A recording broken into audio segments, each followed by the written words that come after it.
A Detective Ev, and if it's not obvious already, this is a recording. I am not live with you right now looking at the chat or anything like that. We wanted to record these sessions for you and then play them during the weekend for all the people that reached out to us that are not able to make sessions during the week. Now, at the same time, this particular session was actually not played during the week, so it's brand new content. If you happen to be watching it and you're normally with us during the week, that's okay too. So this session is going to be going over our metabolic typing diet and food sensitivity test. So the recording that this is from is part of our workshops that you normally have to pay $97 for. Obviously, you guys are getting it for free, and it is the 5th day of that. So we hope that you enjoy this one. And we also have, let me check my calendar here. Again, this is not live. I know it seems live probably, but it's not live. We also have the Jen Maleka replay. So you guys really liked her, and we want to replay that one. So it's not a new session. That'll be at 2 o'clock EST. We'll see you then. But for now, enjoy this one.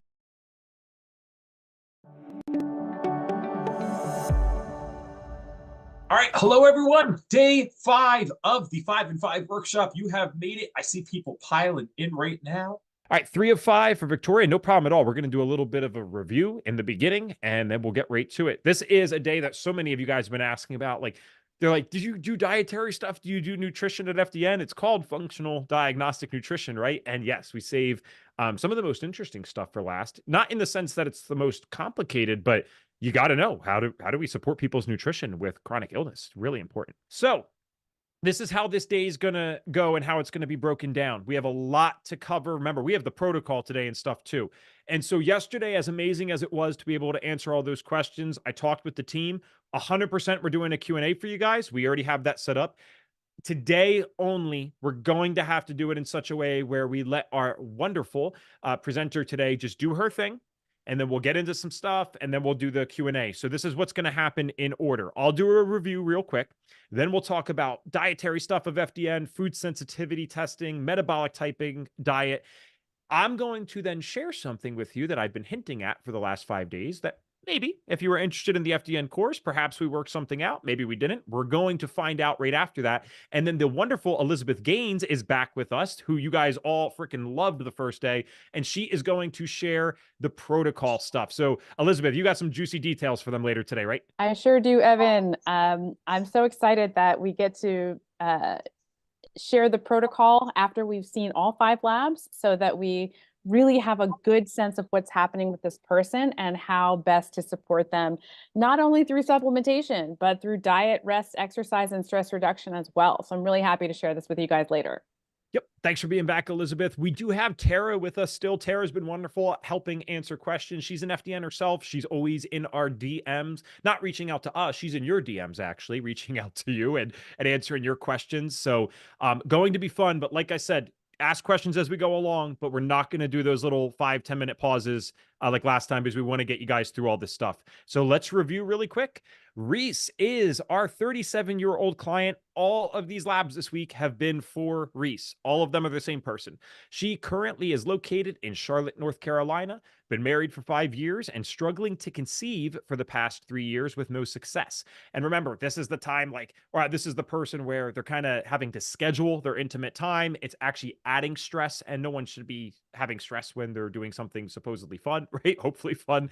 And so now it's just adding to this whole idea of, oh my gosh, we can't conceive. We're trying so hard and it's still not working, which is really not helping her health issues here. She struggles with body image and body dysmorphia, prefers maintaining a low body fat percentage at 15% or lower. And this is due to her competitive bodybuilding days that happened from 18 to 28 years old, and then chilled out a little bit when she met her husband. Now, she still maintains a very rigorous workout routine, and all of those things can be a huge stress on the body. And we saw this on day 1 when we looked at her stress and hormone profile. Her cortisol was tanked. Lifestyle and challenges for right now. High stress, results-oriented job. So she's under stress pretty much all the time, if you think about it. She's under stress with her husband. She's under stress from the fitness side, and she's under stress from the career side. She has a difficulty making a strong community connection in Charlotte. So there's stress in the social settings. And this leads to frequent after-work social outings in an attempt to connect, and says something about her diet, right? Limited couple time due to mismatched schedules, like I said. And then her main complaints are fertility issues, moodiness, and fatigue. Now, we could review all the labs, but I'll kind of just go over the main stuff yesterday, and I'm sure I can't even say this a tenth as intelligently as Brendan, but we saw a few things, right? We saw that there was no detectable parasites, which Brendan rightfully explained. That doesn't mean that there's nothing there, but let's not make a problem where there is none. I loved that saying that he said, let's not make a problem if there isn't one right now. We can work on that later. We saw the extremely high calprotectin, and he talked about how that can indicate like long-term inflammation in the gut, and how it's a very well-known marker. Western medicine uses it. What's the word for that? Gastroenterologist? Is that correct? Am I saying that right? Elizabeth's correcting me, but it's on mute. Gastroenterologist. Gastroenterologist, yes. Okay, thank God. All right. I'm like, Mhm, holy crap. Great. Mhm. I'm an FDN. I'm not a doctor, right? So she had that going on. She did have H. pylori, but Brendan taught us about the clinical correlation side to that. So what that means is if there's ulceration going on, or there's stomach issues or other things that correlate with problematic H. pylori, let's do something about it. But he also posed the idea that there's a bunch of citations. As I mentioned, this is my thing I learned from yesterday, that it can actually be a healthy thing, especially if there's no clinical correlation there showing an issue. She did have that high beta glucuronidase, and we talked about the implications with that. So basically, her GI map didn't look that good. There was one other thing. Ooh, low secretory IgA. And remember that low secretory IgA in the GI map shows this is not someone who's been stressed for a day, not for a week, and not even for a month. This is many, many years of the body trying to fight. It's saying, I'm doing what I can. And as we connect labs, you noticed the similarity between her hormone test and that low secretory IgA. There's two major clues here that her body has been under long-term chronic stress. So that is the results from yesterday. That catches us up here. All the replays are out on FDN Connect, and of course, we'll get this one out to you guys as soon as possible. I admittedly do not know if the team is going to have this one out on the weekend tomorrow, but they're a crazy team in a good way, so I wouldn't be surprised if they do. We'll figure that out in a little bit. I want to introduce Julie, and Julie is the first person to actually get a formal introduction this week. She didn't ask for that, but it's because I actually scrolled down the dang page and saw the bios. Julie Castleman is an FDN course mentor and metabolic typing advisor, a certified metabolic typing advisor under Health Excel. She has over 9 years of experience working as an FDN mentor and nutritional advisor for FDN trainees and her personal clients. During Julie's time in the industry, she became a senior mentor and expanded into clinical advising, course training development, and managing the qualifications division and assisting with other duties within FDN Inc. since its conception in 2008. And if you tuned in late, just one more time, I want to remind you guys, because now we're at 112 of you. We're not doing questions right now. You can ask them, but we're going to answer them in the chat only. We're going to let Julie do her thing. Julie, I am finally done. Welcome back to your third 5 and 5 workshop. Thank you, Evan. It's great to be here again and doing another 5 and 5. It is a pretty cool series.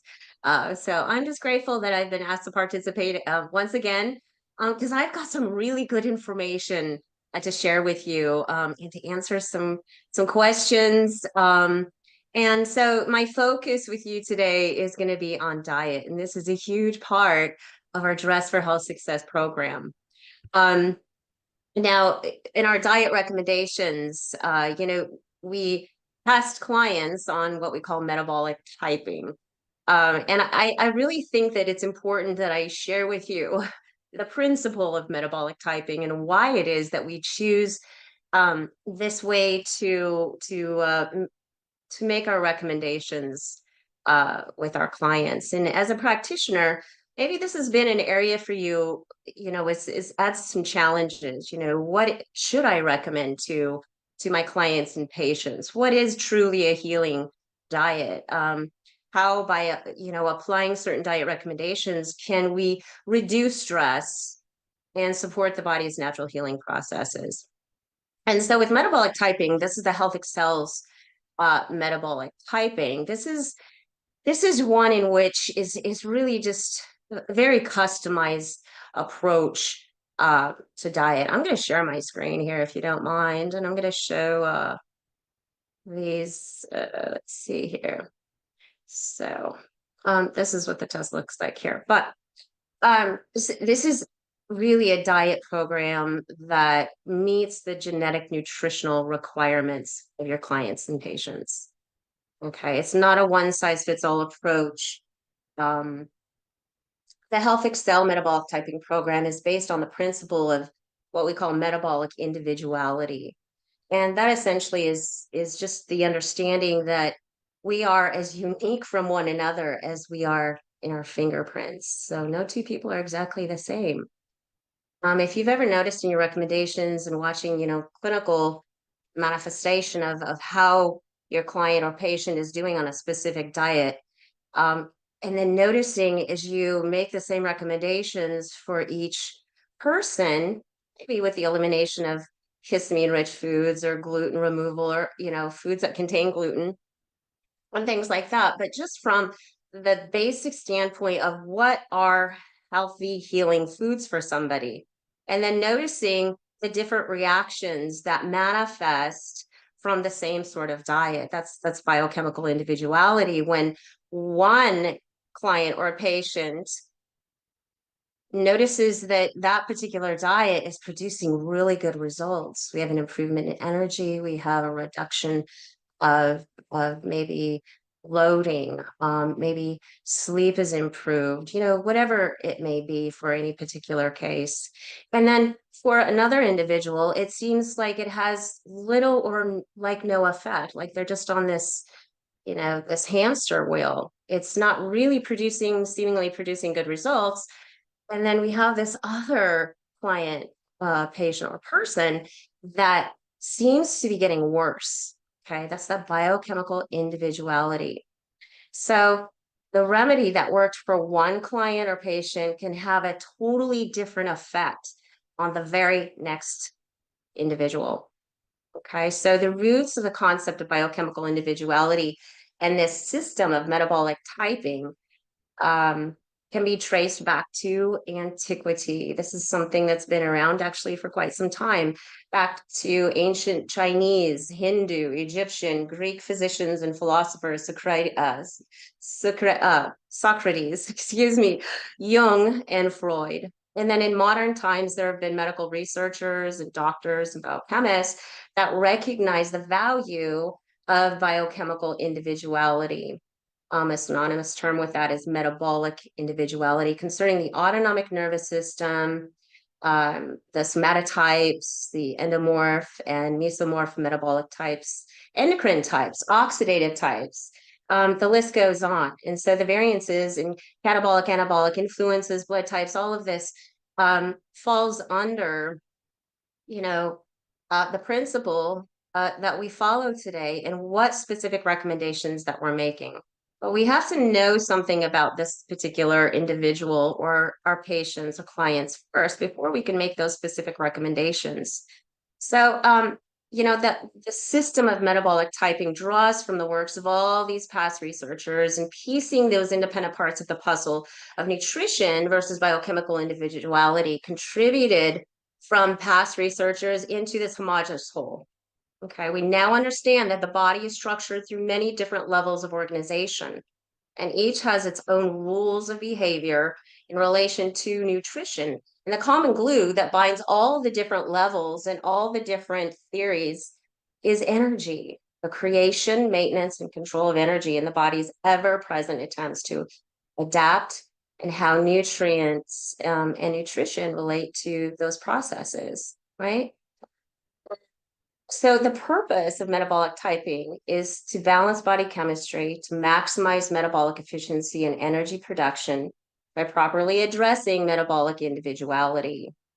The presence of any degenerative disease, and it's like 85 to 90% of diseases afflicting our population are due to the failure to do just that. So thus, one way or the other, all degenerative diseases or conditions, even the manifestation of symptoms, right, downstream from dysfunctions and imbalances, has its origin in malnutrition. Okay. So, we can get real customized. We can meet the nutritional needs of our patients and clients and really supporting the healing processes of the body. And this too can reduce stress, which is part of our Dress for Health Success program, right? All right, so what I want to do next is share with you the test results that we have on Reese. She did take the metabolic typing test. this is an online test that assesses physical, dietary, and psychological traits in the body, and it determines which system in the body is dominant, meaning having the greatest influence on the body's metabolism, okay, metabolic processes. So, so what we have here are these test results for her. The dominance we know is either coming from the autonomic nervous system or oxidative system, and it's one or the other that's really having, you know, again, the biggest influence on metabolic processes, on energy production. And so what we found in her test results is that she's an oxidative dominant type. Okay, so think of a pyramid, you know, it's at the top of the pyramid, right? So the oxidative system refers to the rate that the cells of her body are converting nutrients into energy. This is a really important piece of information to know. Because we know nutritionally from a macro and micronutrient standpoint, what's going to help bring some balance to the oxidative system, to the oxidative rate. Okay, so this dominant type fast that we see here that comes from the oxidative system is listed down here under the scores is pretty strong. Her psychological, dietary, and physical traits many of them are very characteristic of this fast oxidizer. So here we are converting nutrients to energy at a very rapid rate at the cellular level, right? Okay, so imagine within every cell of her body is a little fire pit. So as she's eating fuels, essentially, it's like, okay, we're throwing fuels into the fire, and the types of fuels burn at different rates, right? Proteins and fats are going to slow down the oxidation rate, but carbohydrates speed it up. So how do we bring balance nutritionally to the oxidative system and thus affecting all systems, organs, and glands in the body, right? Well, by eating as a fast oxidizer at 73%, this is a protein type. And again, she's very strong at 73%. So it's her cells are converting nutrients very rapidly. So emphasis for her is going to be on flesh proteins and dietary fats, and definitely higher amounts than carbohydrates, although she does need some carbs. But not all proteins are the same, and not all carbohydrates are the same. So we're going to break that down here in just a second. All right. So again, we know the dominance, and based on the dominance and looking at the scores, we have a pretty good idea of what sort of recommendations to get this client started on to, again, support the body's overall healing processes, to restore metabolic efficiency and energy production in the body, improving cellular function, right? And if we can do that by meeting our nutritional genetic requirements, this is going to have positive effects on everything in the body. Okay. All right. So strong fast oxidizer, emphasis on dietary proteins, especially flesh proteins, and higher fat, lower carb. Now there is a subdominant type too that will always come up. And because she's dominant oxidative, her subdominance is autonomic. Okay. And the parasympathetic is her subdominance. And this is also considered a protein type. So as an advisor looking at these results, I can automatically see that this is a nice classic combination of two protein types, which should make it pretty easy for her to actually get her diet dialed in pretty well, because if she follows her dominant diet recommendations as a fast oxidizer, it's going to just naturally create imbalance within her autonomic nervous system. Okay. All right. And I think that's all I wanted to say about that part of it. Now I'm going to open up the test comparison worksheet. I've added a few tabs along and sheets along the bottom here. So once we find this out, then we can look at the food list and go, okay, you know, here's where we need to spend our time. Again, proteins and fats and oils. Now notice too that we have proteins in separate columns. We've got two columns that are flesh proteins, meat and fowl and seafood. And the third column over are non-flesh. So because, again, based on her score showing really strong fast oxidation, she's actually going to get better results, feel better, and have more healing occurring in the body, more restoration of normal function and balance when she consumes high purine proteins and medium purine proteins and from the flesh columns. Okay. And the reason for this is because high purine proteins and medium purine proteins are some of the slowest burning fuels than anything else on this food list. So again, think of the little fire pit in each cell, right? And so a high purine protein, for instance, would be like adding a very dense hardwood log into the fire. Okay, it's going to burn at a very slow rate over an extended period of time. This is going to sustain her for a longer period. Same thing with the medium purine proteins. So these are really going to be the best recommendations for her. Now, low purine proteins, she could try these too, but because she's converting nutrients into energy so quickly, these may not be real sustaining for her. Combination of a low purine protein though with non-flesh like dairy, eggs, nuts, seeds, legumes, the combination of those things would probably be better than just having a low purine protein by itself. So it's going to take a little bit of experimenting by the client or patient to see what sort of results that she gets. Okay. And then oils and fats, the upper right-hand corner, you see over here, the butter, ghee, coconut, duck fat, lard, avocado, olive, palm, flax, and fish are really her go-tos for fats and oils. These are much healthier. These others, the nut and seed oils, and these that you see under use these sparingly, are going to be more inflammatory. And she does have a lot of inflammation in the body. So we need to be particularly careful with that. All right. Sorry, my screen's kind of being weird. All right. And then carbohydrates. So carbs, section of whole grains, vegetables, and fruits. Well, very strong fast oxidizer is not going to do very well on fruits. It's very quick burning fuel. Fruits and sugar and caffeine are like adding gasoline onto the fire. This would only cause an exacerbation of imbalance within that oxidative system. It is not going to produce the desired results that we are looking for or that she's trying to achieve.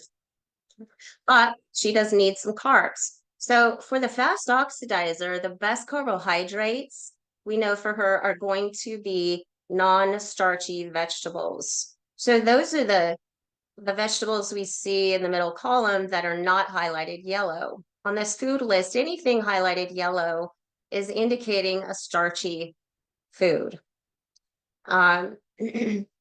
So her best approach might be to go ahead and play with, sorry, my system here is being really slow. Let me just use my finger. Let me go to the test results here, and then we're going to look at the diet plan, and we're going to look at one of the important pages here on recommendations for this protein type, right? So we see carbohydrates, again, best choices are non-starchy vegetables. So what I would suggest for her, if this were my client, is to play with her proteins. Let's try our high and medium purine proteins, flesh proteins, with our low purine and non-flesh, and see what produces the best results. When she does eat a low purine or non-flesh protein, the things that she would want to really be looking at for negative reactions are listed here, where she would maybe feel hungry even though she's physically full. Maybe she's developing sweet cravings, or noticing some upsets to her moods, energy, personality, well-being, or performance. In which case that would indicate that, again, the lighter flesh proteins, the non-flesh, are not suiting her metabolically. It's not meeting her nutritional requirements or able to support the body's production of energy. So she needs to choose from the higher purine, medium purine categories. And then once she's done that, she would play with carbohydrates by adding a little bit of starch, maybe even just a tablespoon of starch into the meal. Oftentimes and it's so interesting with a fast oxidizer, is that even though a starchy fuel can be metabolized quickly or converted into energy quickly, for the fast oxidizer, a little bit of starch can create a satiation, a feeling of satisfaction from the meal. It just rounds it out very nicely. So she could add a little bit of starch, a tablespoon as an introduction, along with some non-starchy vegetables, and just watch what happens in the reactions. Okay. So the way to journal this and help the client with dialing in the diet with the macros and creating really optimal fuel mixtures to support energy production and metabolic efficiency is the diet check record. So she would list her foods. She could estimate her ratios based on serving size for protein, fat, and carb, and those percentages there. And then within an hour to 2 hours after the meal, she'd come back in and fill out whatever reactions she's having at that particular time. Obviously, good reactions is what we're targeting. Any bad reaction is a red flag that the fuel mixture of a protein, fat, and carb is inappropriate in meeting her nutritional requirements. We're not able to, again, produce good amounts of energy that the body is requiring through micronutrients. And so in such cases, she would do some tweaking with, her fuels, and just watching the patterns, watching reactions. And so the movement into good reactions is key. And for instance, the addition of maybe the starchy carbohydrate or starchy food, she would watch those reactions. And anytime adjustments are made to diet, the progression over into good reactions indicates that we're moving in the right direction. So appetite, satiety, cravings, energy levels, mental function with focus, concentration, emotional states, and overall sense of well-being are excellent ways to determine if the fuel mixture is meeting their individual needs. Okay, it's just the body's way of how it manifests itself. Again, whether it's efficient or inefficient. Okay, so diet check records are really important, right? So not just what we eat, but the fuel mixture, our protein, fat, and carb, our ratios are just as important too. So, when you run the metabolic typing test and you get this score, looking at the score gives insight into where those macronutrients need to be. Like I said, she's extremely fast oxidizer. And so when looking at this spectrum here, it says fast oxidation in the middle. On one side, we have weaker, and on the other side, we have stronger. Like I said, she's stronger. So she's trending toward the stronger side of the spectrum. And in such cases, that would indicate that we need higher protein and fat and less carb. Okay, and that's what's going to help produce those good results and creating balance to the oxidative system, which, like I said, is going to have that ripple effect through the body and really support the healing, the rebalancing, the repair, all of these things that we want to happen for our clients and patients, right?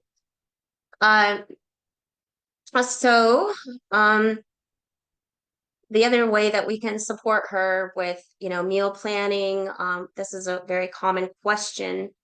I'm not sure, what to cook or, how to plan my meals according to my type.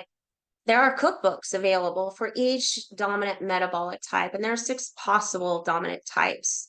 And these cookbooks are all gluten-free recipes. They've been done very well by Nancy Dale, who's a clinical nutritionist, certified metabolic typing advisor, and FDN practitioner. Did a really great job with this. So there's some support there.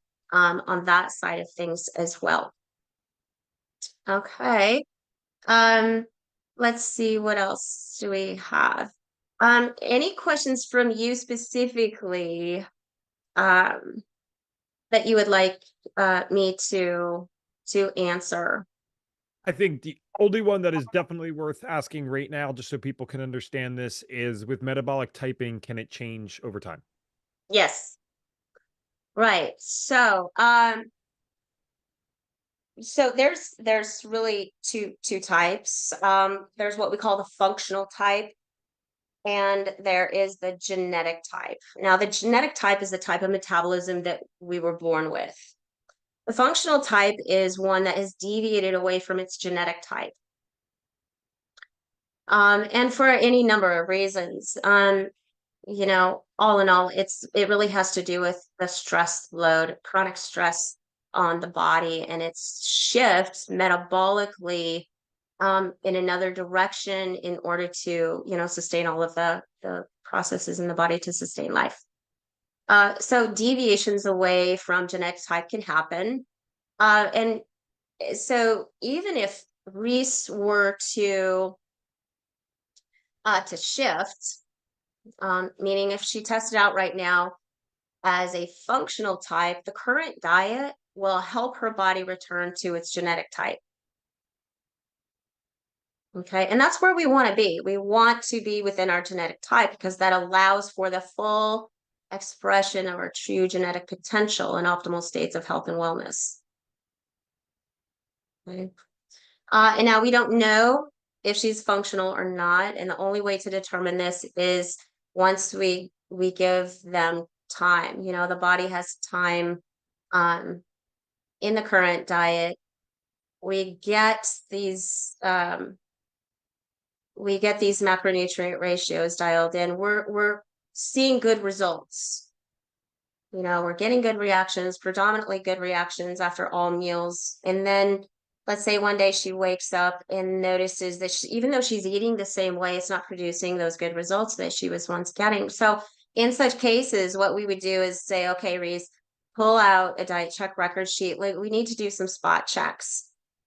So she would be tweaking the ratios, you know, protein, fat to carb. Either direction, even if she went the wrong way and was getting really bad reactions from that, it's okay. At least then we know she's not, you know, making the correct dietary changes. So that would get flipped. And if going the other direction is still not producing those desired results, then it would warrant a retest just to determine if there was a shift in dominance. So shifts can happen at any point in time, and they can happen more than once. And shifts can happen protein into carb, carb into protein. It can cross any sort of way into other types. So you Great, just thank want you. to keep your eye on it. All right. Let's see. So this is the place to start. This is the foundation. All right. We eat food multiple times a day, day after day, and it has cumulative effects on the body, the metabolism. So this, once the foundation is laid in place, then we're going to add in some supplements and, you know, maybe do a few things like that, and customize, you know, in her results, what we found is high histamine. We saw low DAO. We saw a high steatocrit. You know, we saw positive indican, these things that affect digestion, assimilation, nutritional status, and all of those wonderful things. So we would customize the diet according to that as well.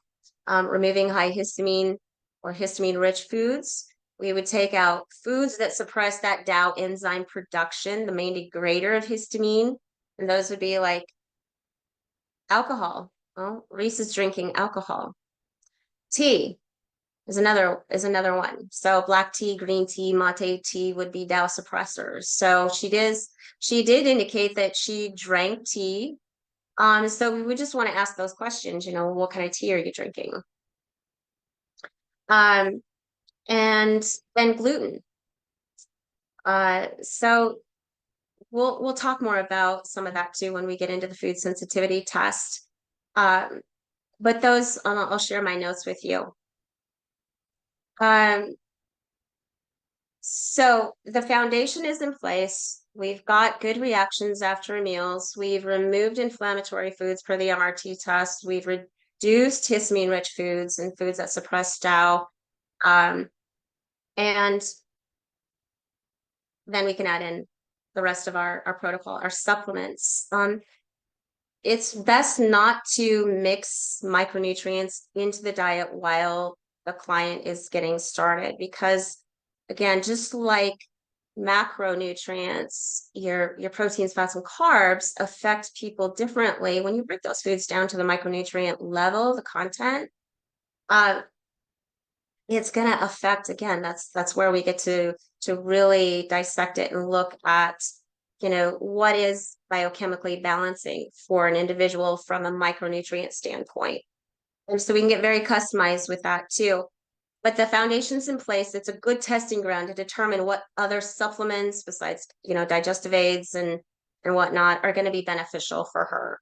Okay. And other foods that may not be on her food list. And any other questions that you might want to ask at this point? I know we weren't going to do a full Q&A in and out, but I just wanted to touch base. No, I appreciate that. Elizabeth and Tara have been doing awesome. I was editing some stuff in my background, so I'm hopping back in with that too. I think we're good to go. Okay, sounds good. All right, so MT diet minus inflammatory. Sorry, Julie. Yeah. One question. Would herbs and spices also need to be tracked as part of metabolic typing? Yeah, so good question. Herbs and spices, just like it says down in beverages, with tea, herbal teas, it's a caution. And the reason for that, again, it has to do with the micronutrient content of the herb, whatever the tea is made with.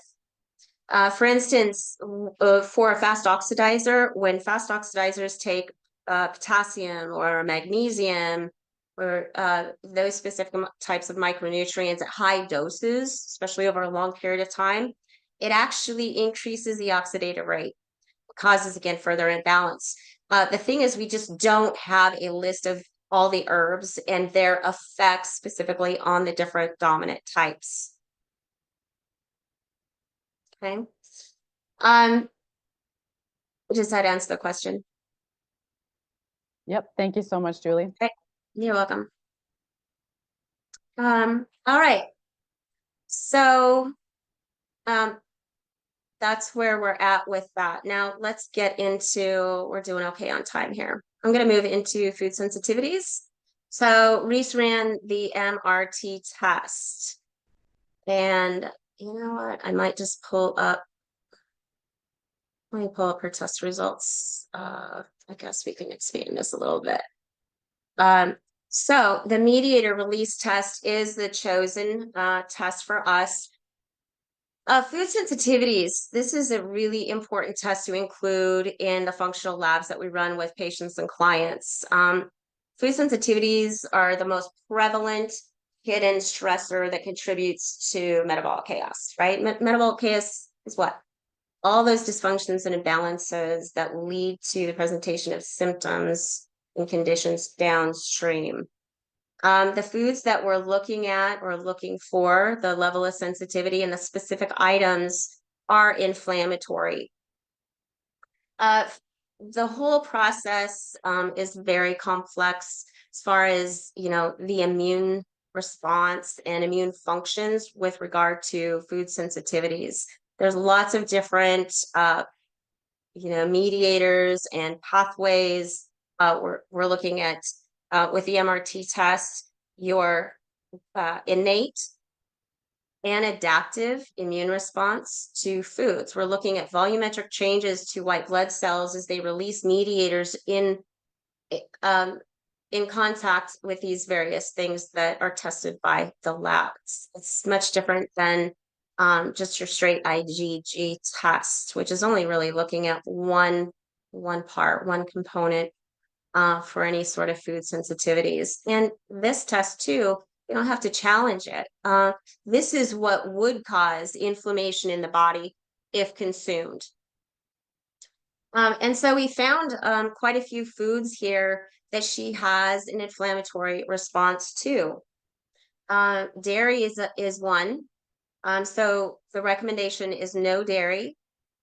And the other that stood out too is wheat, which can sometimes correlate with gluten issues, gluten intolerance. Okay, so gluten's going to come out, dairy's going to come out, and then these other specific items will also come out for a minimum 90-day period. The test, the MRT test, is almost 94% accurate. It is our go-to for food sensitivities, our preferred method to identify, what these are, and making custom recommendations for the elimination of these moderate and highly reactive foods, again, for a 90-day period. I'm going to throw the pulse test in just real quick here. The pulse test is a great way to refine food sensitivities. There may be a false negative on the food sensitivity test, but let's say the client Reese, every time she eats a specific item, she thinks it correlates with some adverse symptom, but it didn't show reactive on the MRT test. So she could pull out the pulse test and follow these simple instructions, and she will look at the pre-test pulse rate against her post-test pulse rate. And when we see an increase or decrease by 4 more beats per minute, having a reaction to that particular item, and it should come out of the diet again for a 90-day period. And oftentimes too, what we see in the food sensitivity test is that these are foods that are eaten on a regular basis. These are oftentimes foods that people prefer, their favorite foods. The digestive dysfunctions, the intestinal permeability, are all correlating with these food sensitivities, which cause and exacerbate these dysfunctions and imbalances in the body and the manifestation of clinical symptoms. They're very harmful, especially over a long period of time if we continue to eat these foods that cause inflammation in the body. Right? Inflammation is caused by mediators, cytokine, histamine, prostaglandins, things like this that are released by the white cells, mast cells, for instance, in the body. So it's the body's natural response when exposed to these foods, and immune complexes occur, traveling through the bloodstream, and so the immune system, is basically, on high alert. Hopefully we're having a strong immune response to these. But this, again, is what contributes to a lot of the metabolic chaos that we see, the dysfunctions and imbalances in actual test results here. So that's, I think, where I want to sort of stop and let you guys kind of direct where you want me to go at this point. There's always so much to say, so I'm trying to pick the most important things to get out there. I actually really like that you did that because it's still well within time. And then I think it actually does allow me to pull from some of the people asking questions. So let me see the ones that I might have answered before. Someone was asking, just to specify the difference, what LEAP stands for. I don't even know if you know offhand. Because we were explaining in the chat how we don't necessarily utilize that as FDNs, but they were just wondering what that's all about. The LEAP, I forget. I'd actually have to look it up. Yeah.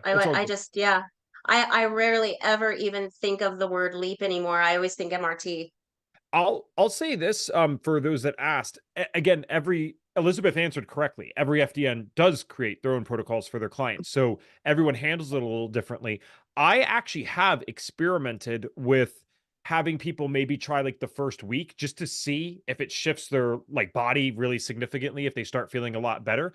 And then we might not be as restrictive as that diet, promotes, because it can be pretty damn restrictive and it's unique. So like your protein section might be all fish. The person might hate fish. And now your breakfast is like tuna and swordfish. That's crazy. A swordfish isn't on there, but you know what I mean? Like that just wouldn't be realistic for most people. So it has its place. And A well-versed FDN might use it at sometimes, and then other times we don't. So sorry that we can't give more on that. This is a great question. Someone had asked how we could be sensitive to something like cheddar cheese, but not other dairy products. Oh, in this particular test, the mediator release test, here, let's pull up those foods again. And you know what I'm going to do is actually pull up the results. They're going to be a little bit easier for you to see. So Oxford Biomedical is not testing for a component of dairy that so many people that have dairy issues is because of the casein. The test is looking at these let me get to the dairy, these specific items here, which are all processed differently, so they're going to show different reaction levels. But anytime we see a dairy item showing a moderate or high reactivity, again, the best approach is to eliminate dairy altogether. Now, again, the pulse test to spot check for sensitivity to other dairy items, like if you want to try goat's milk, or raw milk or something like that, you could use the pulse test to get further insight. Cool. Thank you. This is, I love this question. They asked if wheat and dairy were green, would an FDN generally still recommend those? I mean, I could speak for myself. I'm definitely going no-go on wheat. I swear this test half the time for me just validates something I wanted to tell them anyway. Because when people get to see these things, it's kind of crazy how willing they are to be compliant. Like when they can see the color-coded stuff, especially if it's red, they're like, oh, red bad. Okay, I don't eat that. They're like little kids with it. We're all like little kids with it. It's funny. Dairy, I'm a little more flexible only because I've had a unique experience where I cannot believe how well I tolerate dairy now that I've shifted certain things versus how I did 6, 7 years ago. I still wouldn't touch. So what do you think about that, Julie? Wheat, yeah, the removal of reactive foods, whatever it may be, um, it sort of like desensitizes the immune system a little bit. Like you're not, when you bring it back into the diet at a later point in time, at least 90 days or longer, it may not be problematic, but you always need to be careful with dose and frequency, because you're more likely to create or develop, is a better word, develop an intolerance, or excuse me, a reactive inflammatory response to that food. There's some things that just genetically we're predisposed to having issues with, and then these other things,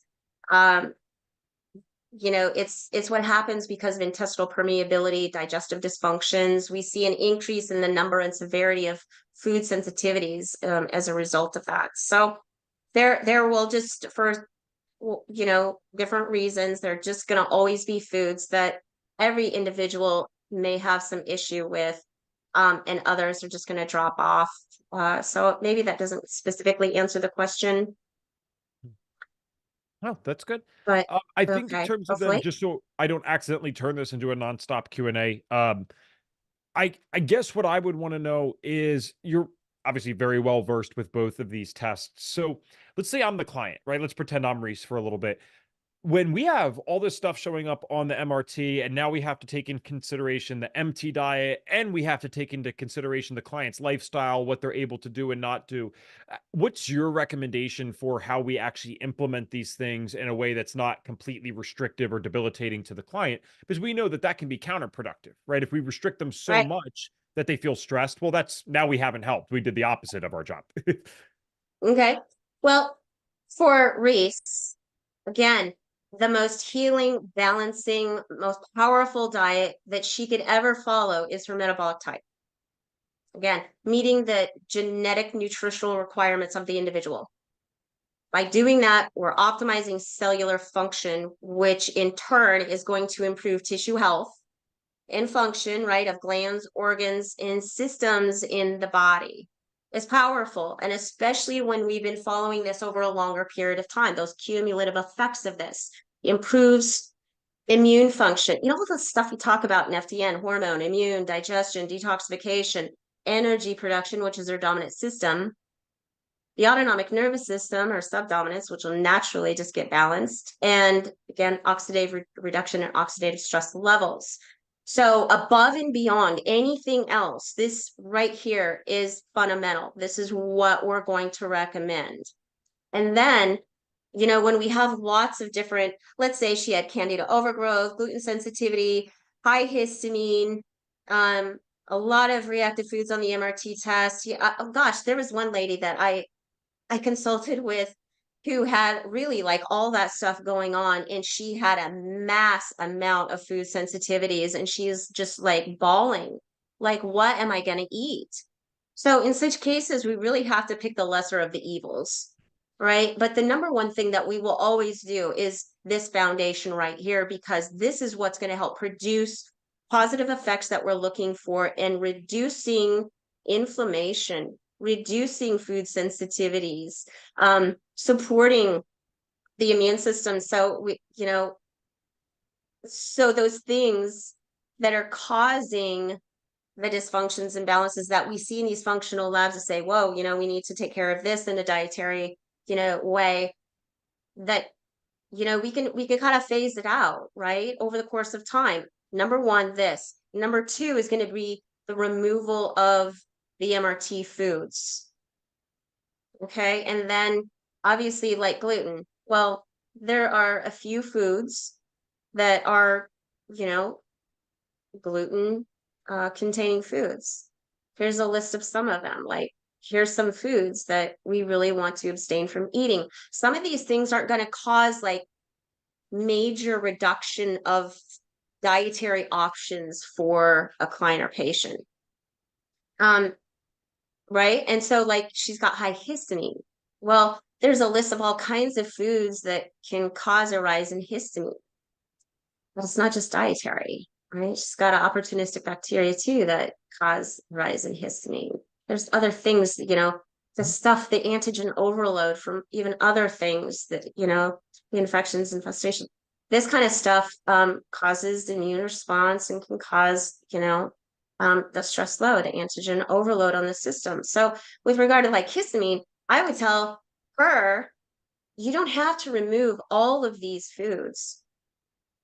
We need to choose which foods you're eating on a regular, okay, dose and frequency. What are you eating on a regular basis and a lot of that we can reduce? Mhm. We'll remove some things if it's not causing her stress, but even a reduction in this is going to help. But we got to remember that we're not treating the test results, right? There's other parts, right? This is a holistic, non-specific way to rebuild health and reduce stress. So there's other things, the part of her Dress for Health Success program that are going to help all of this too, right? If she had candida overgrowth, obviously just simple as, you know, let's make sure we have, you know, sugar out of the diet, you know, and these couple of other things that feed the yeast and fungus if it's overgrown. Just, you know, we can make some simple changes. It doesn't have to be a very stressful thing. So this is there's probably I could probably give a question myself that will answer the other questions that these people have, because you know I know that you did go over the technology of the test, but I don't think it was fully understood, or you know it's in the midst of an hour presentation and us talking, right? So it goes over their heads. So a couple people have brought up very valid points, mind you. Amanda, for example, talked about how her functional medicine coach doesn't even do food sensitivity testing because when people are inflamed, so many foods tend to be reactive. Now, we don't disagree with that, Amanda, especially depending on the test. So we'll get to this. And then Vanessa asked regarding MRT reliability, how do we interpret a person who shows red to a given food but never actually eats that food? And the reason I'm combining these two together, Julie, is because I think if they understand truly the difference between this test versus, let's say, a standard IgG food sensitivity test, it would kind of answer both those questions. So could we maybe just even reiterate certain things, but spend a little more time with how is this technology different from all the other food sensitivity tests on the market that, yeah, no, you can run them 2 days in a row and you might get different results. Yeah, right. So, you know, with the IgG test, this is like the most common food sensitivity test that you know doctors and practitioners run on their clients and patients. But it's just looking at the food specific IgG response, right? It's about just this is exposure, not even necessarily inflammatory. It may not be. And the clinical presentation with inflammatory conditions, symptoms is hard sometimes to correlate between an IgG test and client. With the MRT test, this is encompassing, it's about the end product. It's encompassing the different, the different pathways, the different channels, the different mediators, the different white cells, the different, all of this combined to create the results, compiling basically all that together into these test results that would indeed be inflammatory, regardless of what pathway, regardless of what mediators, regardless of what white blood cells, whatever may be involved. And so it's way more comprehensive. And it, like I think I referred to earlier, it's one that you don't have to challenge. You don't have to sit there and eat all these different things before you go and get your blood drawn to see what may be a problematic food for you, causing inflammation in the body. So, like I said, it's a really our main go-to. Awesome, Julie. Thank you. For that reason. Denise Yeah. asked, are we going to get a status update on what successes Reese had? Yes. So Elizabeth will cover some of that during the protocol time. We're very close to that. Don't worry. Julie, I just wanted to ask them, because thank you again for allowing us to do some questions here earlier than not, just in case people had to get off eventually. But is it fair to say, do you have anything else that you want to personally cover? Because I think we're good on the questions for 8 now. We can get to some later, but overall we're good. I'd love to bring in the MTHFR question, because that came up Sure. a few times. Since we don't do genetic testing as part of foundational labs, how do we deal with a person who might have an MTHFR genetic variant?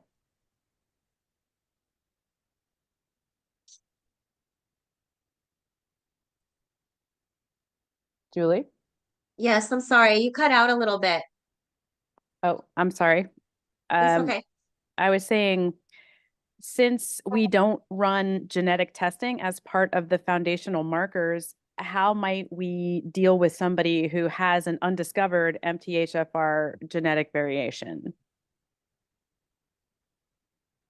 Yeah, as it pertains to what I'm discussing here, there isn't any way to really determine that.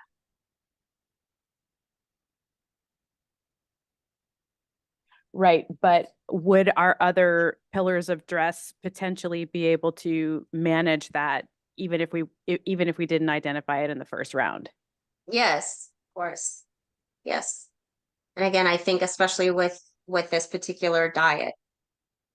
I can tell you that firsthand. I can verify that firsthand only Yeah. because I never got my genetics tested, genetic SIPs that is, until multiple years after going through the FDN stuff, where I did not meet the diagnostic criteria for any of my conditions anymore. And it turns out I have trashed methylation. Like, my methylation genetics are awful.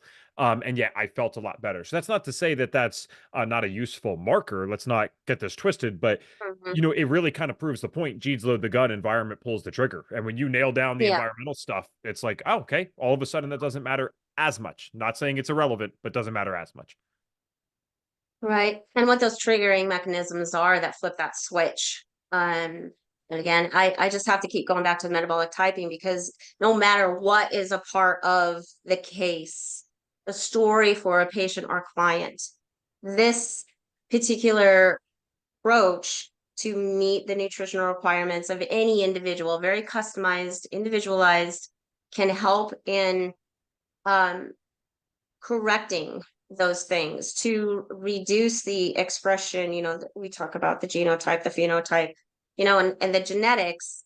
This all can be non-specific in addressing those things and making those corrections, or even preventative as a proactive measure, to prevent certain manifestation of any symptom or condition, because if the body is getting what it needs to perform its functions optimally, then would we not have better health? There's a really good point here because Dr. Angela said this. So I just want to make sure that she understands that we do know what we're talking about. Not that she was saying it in a way that assumed we don't, but I do want to get this clear because this is an astute audience, or an audience with astute questions, I should say. So she brought up the idea of folic acid. So you're 100% right, Dr. Angela. Since folic acid is synthetic, right? It's not folate in its normal form. The stuff that we'd recommend as FDNs, if people that work with us are actually living the way that we recommend, and we're pretty tight with stuff, they want to do this, they want to make these changes, they're never getting this anyway. Because what's the number one exposure for folic acid? It's these fortified grains, or it's fortified vitamins into these grains that they're eating. So a lot of them, half of them wouldn't even be eating grains regardless. And if they were, it certainly wouldn't be, the commercial crap that they're putting this stuff into. So everyone's on the same page here and is correct. This would just thankfully be something that become a non-issue if you're living the FDN lifestyle anyway. That's right. Okay. Cool. And then if Elizabeth is good and you're good, am I good to move on to the next thing? You are. Thank you. All right, so this is fun. And remember, we are going to do some more questions at the end. So this is what we're going to do next. We're going to have Elizabeth present. I was going to say prevent, but we don't want to prevent it. We're going to present the protocol. And before that, I know a lot of you guys have been hanging out or messaging us throughout the week or DMing us, and you're talking about, all right, I like this FDN thing. How do I do more of it? So we're smart, right? We're a business too. So the way that we think about this is if you guys hop on here, the audience, first of all, has been nothing but nice. You guys are great every single day. You always thank our presenters. Like, this is like the most positive group ever. And if you're interested in this type of stuff, you're kind of the perfect person for the course. So I'm going to share this here and show you what the FDN course does. So we're giving a special discount on this. It ties for our best discounts that we ever get. So we're not going to hit you with something next month in the email list where you say, oh, wow, I got screwed here. This is literally the best discount that you can get. But here's what's in the FDN course itself. We have 150 hours of direct training, or I shouldn't say direct training. I'm sorry, I read the next thing. 150 hours of training just about the FDN system. So if you liked all this stuff, you can almost picture the FDN training certification as 5 and 5 on steroids, right? You're learning about all of this stuff in depth.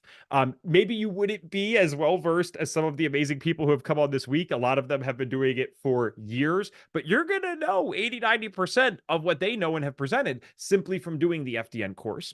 You also get 12 hours of direct one-on-one mentorship. That's the direct part. 5 functional tests to run on yourself. So this is one of my favorite parts about the course is that you'll actually get these functional lab tests for yourself. You will run them on yourself as part of the curriculum. Like, what a great way to do schooling, right? You're forced to do functional lab tests, and you will actually go over the results in multiple sessions with one of your mentors to help you figure out what the heck is going on in your body. We do 2 weekly live calls. These are optional. They're not part of the curriculum. You don't have to do them.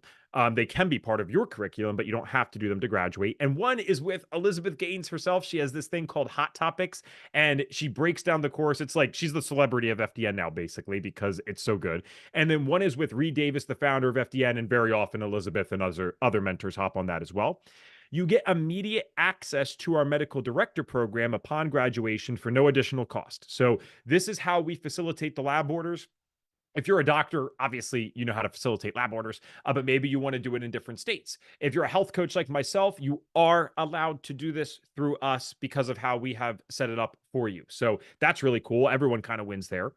You get access once you graduate to book in with our clinical advisors. So I know a few of you had said this week, like, well, I know everything Elizabeth knows, or well, I know everything Brendan knows. Brendan and Courtney, and I believe Julie as well. These are the types of people that you can book in with afterwards to get help from. This is who I go to when I have a complicated client, and the client thinks I'm the best thing since sliced bread, gluten-free bread, of course, without folic acid in it. And wow, that's really cheesy. I don't need to put that in the pitch, right? But you have all these wonderful clinical advisors that you can book in with, and I still use them to this day. Most importantly, you'll have an exact system that can be applied to even the trickiest of clients. That's what FDN is.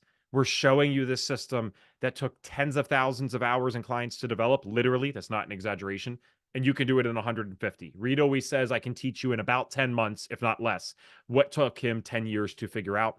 And then afterwards, you get to join our graduate program with an additional 800 hours of training and counting, because we do multiple live trainings every week in there on health and business, and then we archive it for you. So what does this all look like? What's the discount? How do we get this? We are doing $1,000 off for you guys. I don't know. Is that showing for these guys, Elizabeth? No, it is not. We're still on 150 hours of training. Okay. No worries. Let me get this shared here. How about this? There we go. All right, so we are doing $1,000 off the course, and that includes even if you do our payment plans. So we have payment plans that with the $1,000 off lead this to being as low as $383 per month.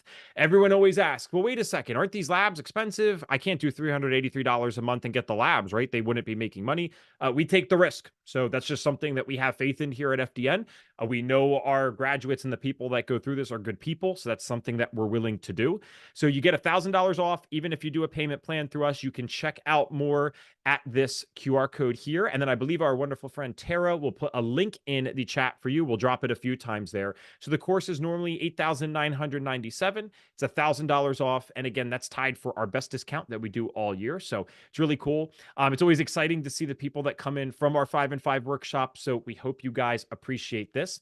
And I will pause for now. You guys can ask questions about this in the chat. If you want to know more about the FDN course, I'll happily talk about it. And we'll circle back at the end, but I want to get to the protocol as well. So Elizabeth, I see you off video. You're looking ready to tell them what is up. I am super ready. So here's what we've been waiting for all week. What is the dress protocol? How do we think about it? And what would we do for this particular client? I'm going to share my screen here. This is what we call our dress summary sheet.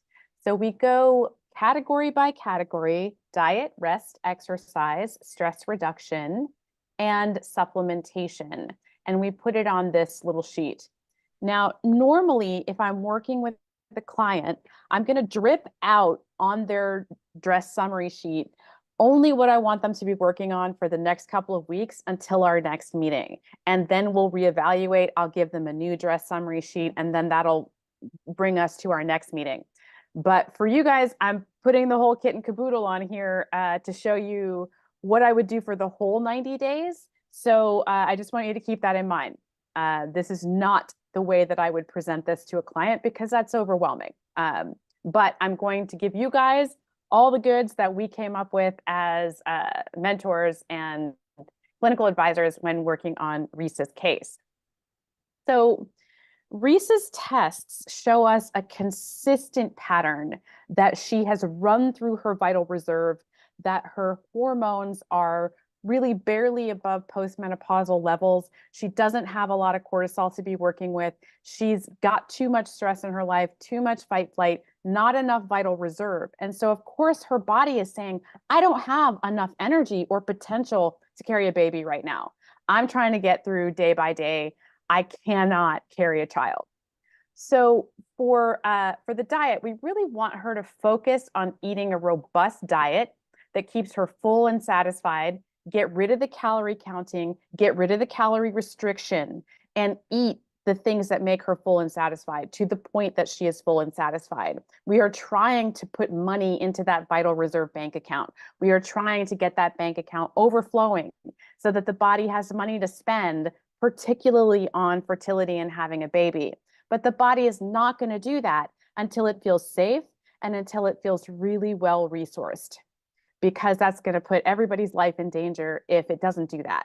So we want her to get rid of the calorie counting and relying on the calorie deficit strategies for weight management. So getting rid of that 1,500 calorie a day limit that she's been living on, getting rid of calorie counting in general. We really want her to concentrate on adding those healthy fats into the diet, not only because she's trying to get pregnant, but because she's a fast oxidizer. So this is what her body is relying on. Reese has been really good on the protein front, but she's been terrible on the fat front because she's trying really hard to keep that body composition that she had as a bodybuilder. So we really need her to bring fats in because that's what her unique genetic composition is really asking for. We also want her to eliminate alcohol, sugar, gluten, and dairy for the next 90 days and to avoid the reactive foods listed on the MRT. So if she's going to go out with her coworkers after work, get a mocktail, get a soda water, get something with no alcohol and no sugar in it. And avoiding gluten really helps us determine whether or not gluten is adding to the problem. Sometimes there are reactions that come up to gluten that are delayed. For example, when I eat a lot of gluten, the next day my face is swollen, my joints hurt, and I feel depressed. So it's not always right in the moment, which is why we need to take a good chunk of time off to see if leaving gluten behind gives us more vital reserve, even if it didn't come up on any of the test results. Now, for her as a fast oxidizer, I would be open to dairy if it were not on her MRT, but it is. So for her, dairy's out for the next 90 days. We really want her to find her correct percentage of protein, fat, and carbs. We have the beginning macronutrient ratio for a fast oxidizer from the test, but we want her to really dial in what works for her. Sometimes we don't have the same macronutrient ratio that works at every meal. Sometimes we need a different macronutrient ratio at breakfast than we do at lunch than we do at dinner. Sometimes a fast oxidizer needs denser or lighter, less purine heavy proteins. Sometimes they don't. They need the densest they can possibly get. And that takes some experimentation to find out. So then with her coffee habit, I would like her to replace coffee with a substitute like mushroom coffee or a cacao hot drink instead of having that caffeine. And adding bone broth to her breakfast routine for mucosal barrier healing at least 4 times a week is really great, because that's sort of a food remedy for getting in there and sealing up that leaky gut and repairing the damage to the villi that we saw from the DAO on her mucosal barrier assessment. And any other time of the day that she likes it, yeah, she can add it in. For her, I don't think there's such thing as too much bone broth, partially because she's a fast oxidizer. So this is right in line with how she should eat. I would make a different recommendation for a slow oxidizer. We want her to be eating in a relaxed environment, focused on chewing food completely, no multitasking during meal times. This is particularly important for her because she tested on the metabolic typing as a parasympathetic.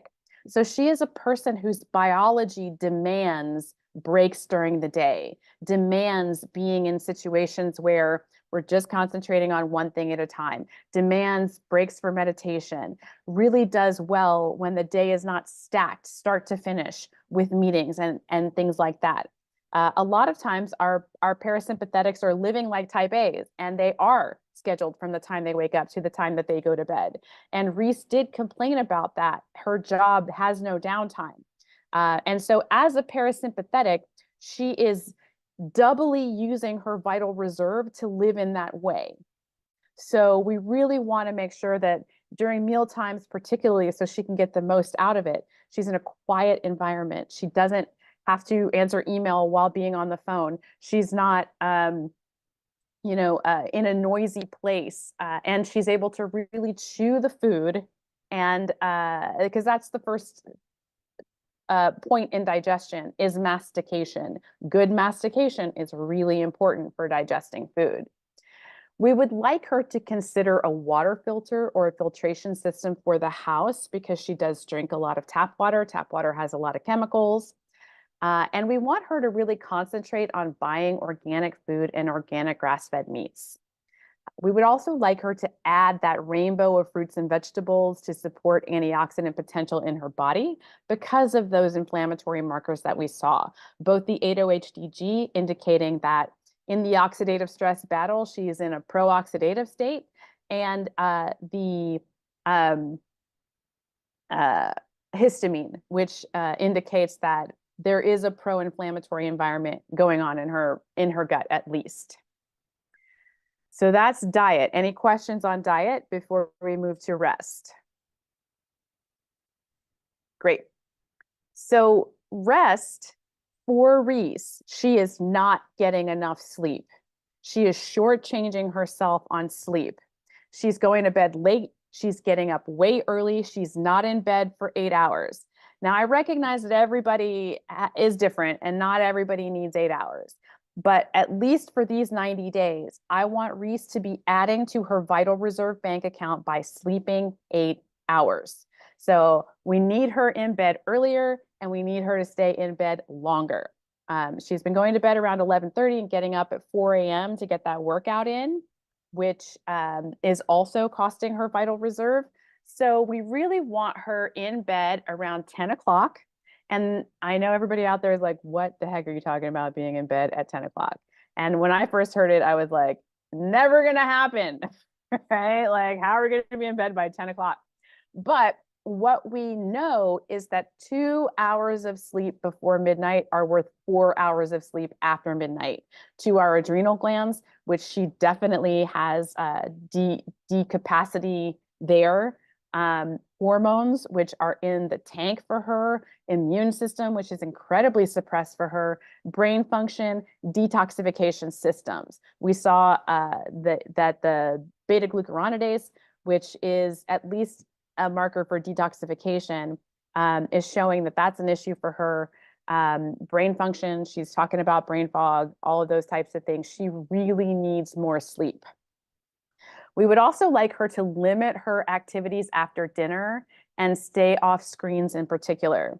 I think a lot of us after dinner want mental stress reduction by like, let me vacuum the house and make lunches for the next day and fold all the laundry and do all the things so that I go to bed with a clean house, because that's not stress. That is my stress reduction.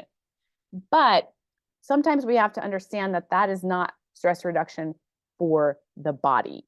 The body is trying to invite sleep in. The body needs to be in that parasympathetic state already, which says we're not in danger. So now we can turn the lights out, we can power the systems down, and now we can really turn our attention towards the internal environment. It is the internal environment that gets attention when we're sleeping. When we're awake, it's the external environment that has the majority of our focus. So when we're trying to prepare for sleep, we can't just be active, and then fall in bed and be like, okay, now I'm going to go to sleep. We need to prepare the body, let it know that it's safe and that it's time now to turn the focus internal. Now we can heal all of that catabolic damage. Now we can do detoxification. Now we can boost the immune system and have it go scour the body for precancer and for viruses and for mold and for fungi, all those other things that it does while we're sleeping. So when we shortchange ourselves by either not getting enough sleep or really focusing on the external world until the moment that we hit the bed, then we're not going to get that full potential that sleep has to give us to restore the damage that we did during the day. And Reese's test results are full of this deficit, full of it.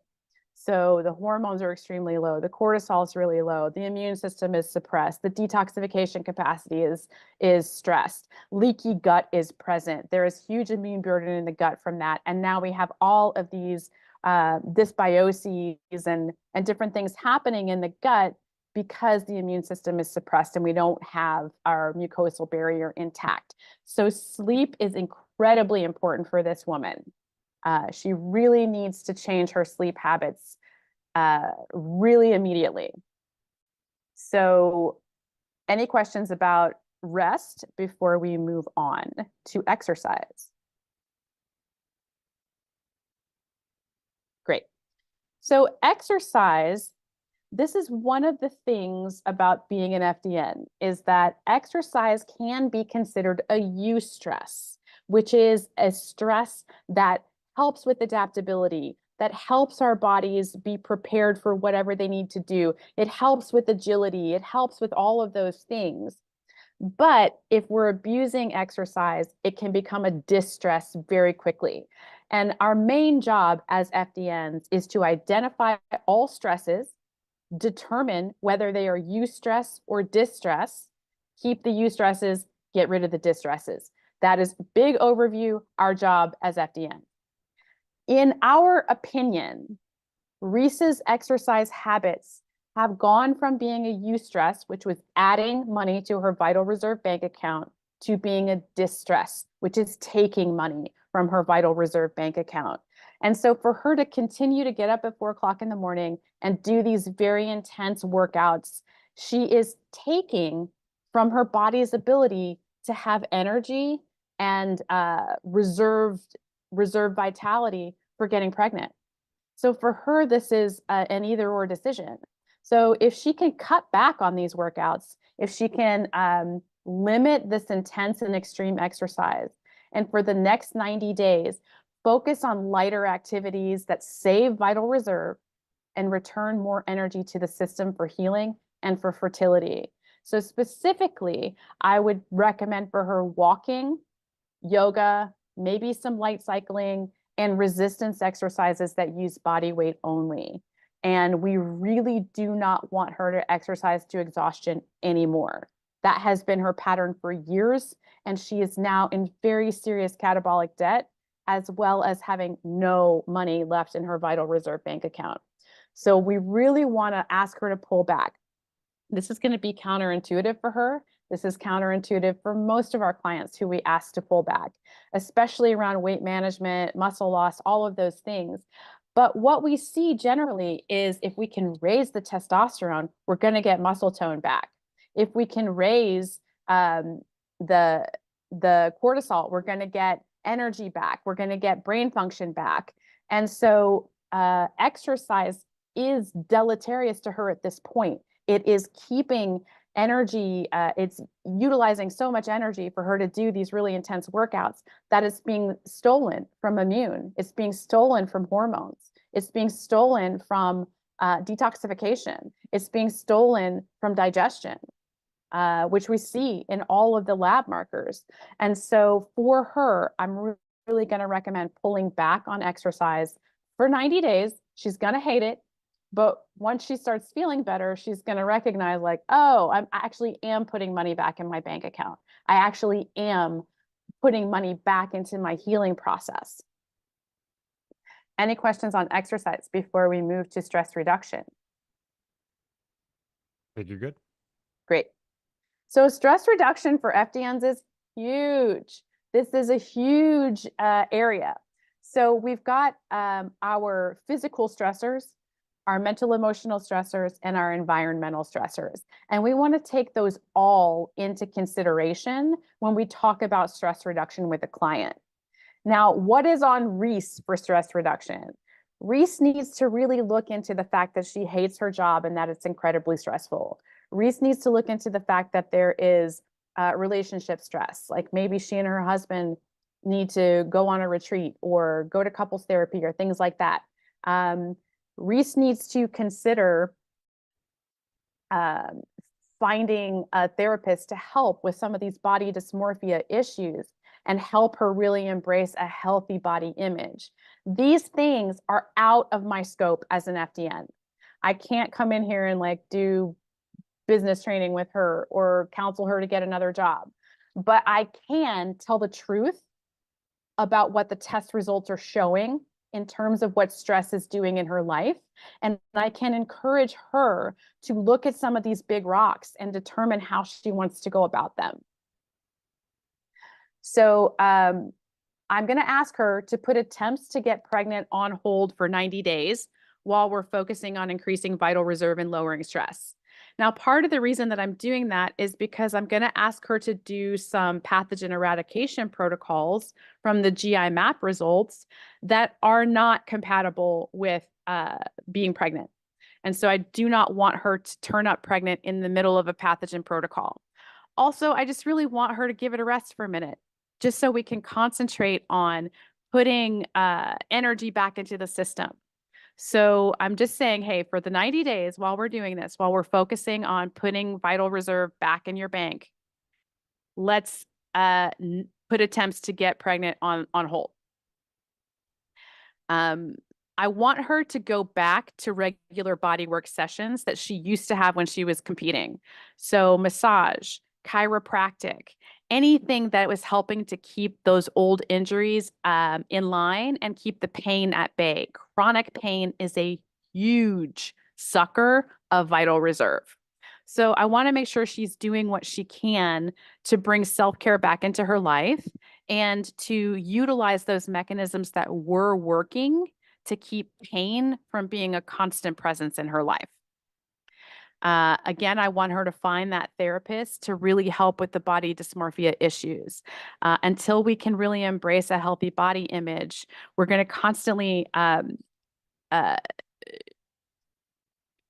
line up our diet and our exercise and all of those things to that idea of that really, really thin, extremely low body fat that isn't sustainable for someone who is trying to get pregnant and carry a child.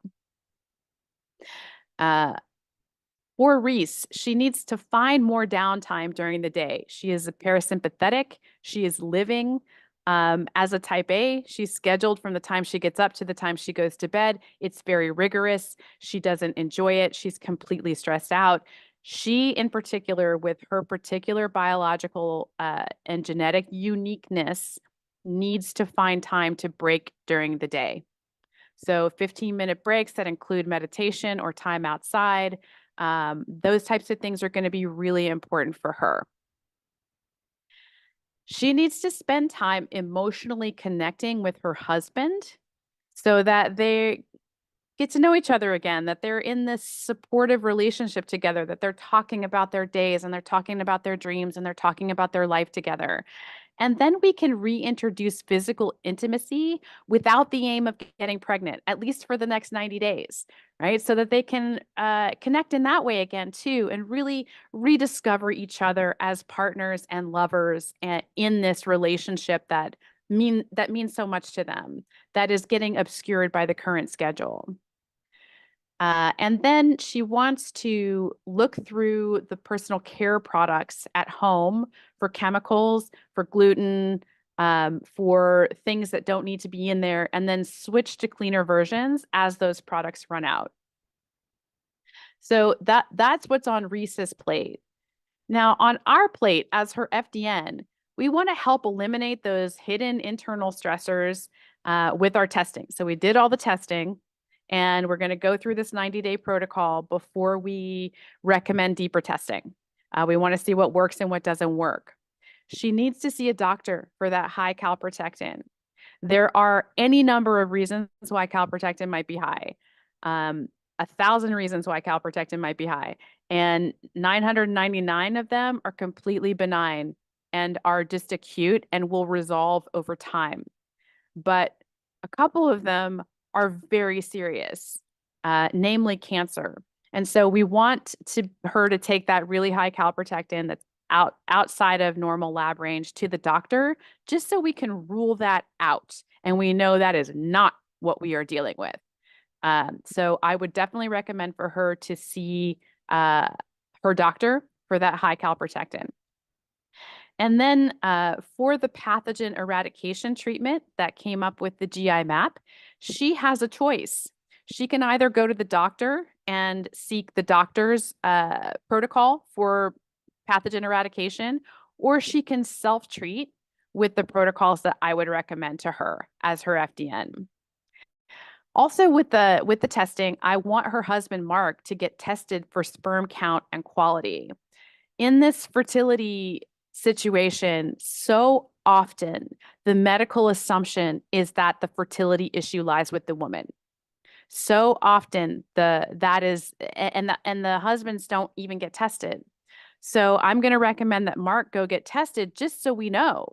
How is that? Is there any part of this fertility equation that is him, that is the sperm count or the sperm quality? And then supplementation. I just want to reiterate that for us as FDNs, supplementation is 1/5 of our protocol. Because we have grown up in this Western medical model where drugs are the be all and the end all, This is the part that clients want to skip to, is like, hey, give me the supplements, because they're the closest corollary to drugs. And they'll talk about it like, I'm on this or I'm on that when they're talking about supplements. So you know that they're in this sort of pharmacological mindset. And we really like to break them of that as FDNs. Supplementation is one part of the legs on our stool. It is not the most important part. It is not more important than any of the other categories. You can take all the supplements you want, but if you're sleeping like Reese, it's not going to help you. If you have stress in your life like Reese, it's not going to help you to the point that you need it to help you. It is not the only answer. So with supplementation, again, I'm going to say put attempts to get pregnant on hold for 90 days, because a lot of these supplements are not going to be recommended for a pregnant woman. So first of all, I'm going to want to support her adrenals and her HPA axis and hormone balance. So I would want her to put in something like DHEA and pregnenolone to boost the anabolic capacity of the body and to bring those sex hormones back online until we can go upstream and decompress the pathways that are suppressing them. So I would also want, along with those hormones, to have a vitamin, mineral, and herbal blend that really nourishes and calms the adrenals. Then for her immune system, we saw that her immune system is really suppressed. We saw this both in the salivary and stool SIG-A. So we would want to put in a supplement product that would raise function of the immune system as a whole and support that suppressed SIG-A. Then with the mucosal barrier and gut health, we saw from her mucosal barrier assessment that she does have leaky gut present with that zonulin. Too many of those tight junctions are open at one time. And the immune burden that comes from that is really high, we see from her. Then we also see from the suppressed DAO capacity that nutrient assimilation through the mucosal barrier is likely compromised, and that the mucosal barrier itself is not as healthy as it might be. So we want to put in some collagen powder. We already recommended bone broth as a natural diet remedy for this, and some mucosal barrier products that are really going to support the rebuilding of the mucosal barrier and the revitalization of the villi, so that they're standing up nice and tall and they're able to pull nutrients through them effectively. We want to support her digestion because we saw that her indican is really high. Now, that's only one part of digestion, because we have 3 macronutrients in food, and indican is only testing protein. But we know already from that high indican that the mucosal barrier is compromised in its ability to assimilate nutrients, and that we have a dysbiosis present from the amount of protein that's sitting around putrefying in the gut. There's just no way around it. So indican is both the cause of dysbiosis and the result of dysbiosis, which was absolutely borne out on the GI map.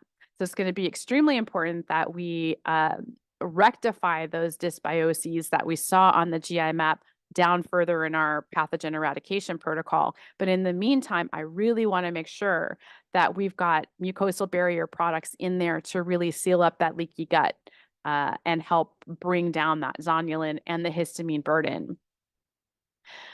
So then with digestion, we really want to make sure we've got digestive enzymes in there to help with the protein breakdown.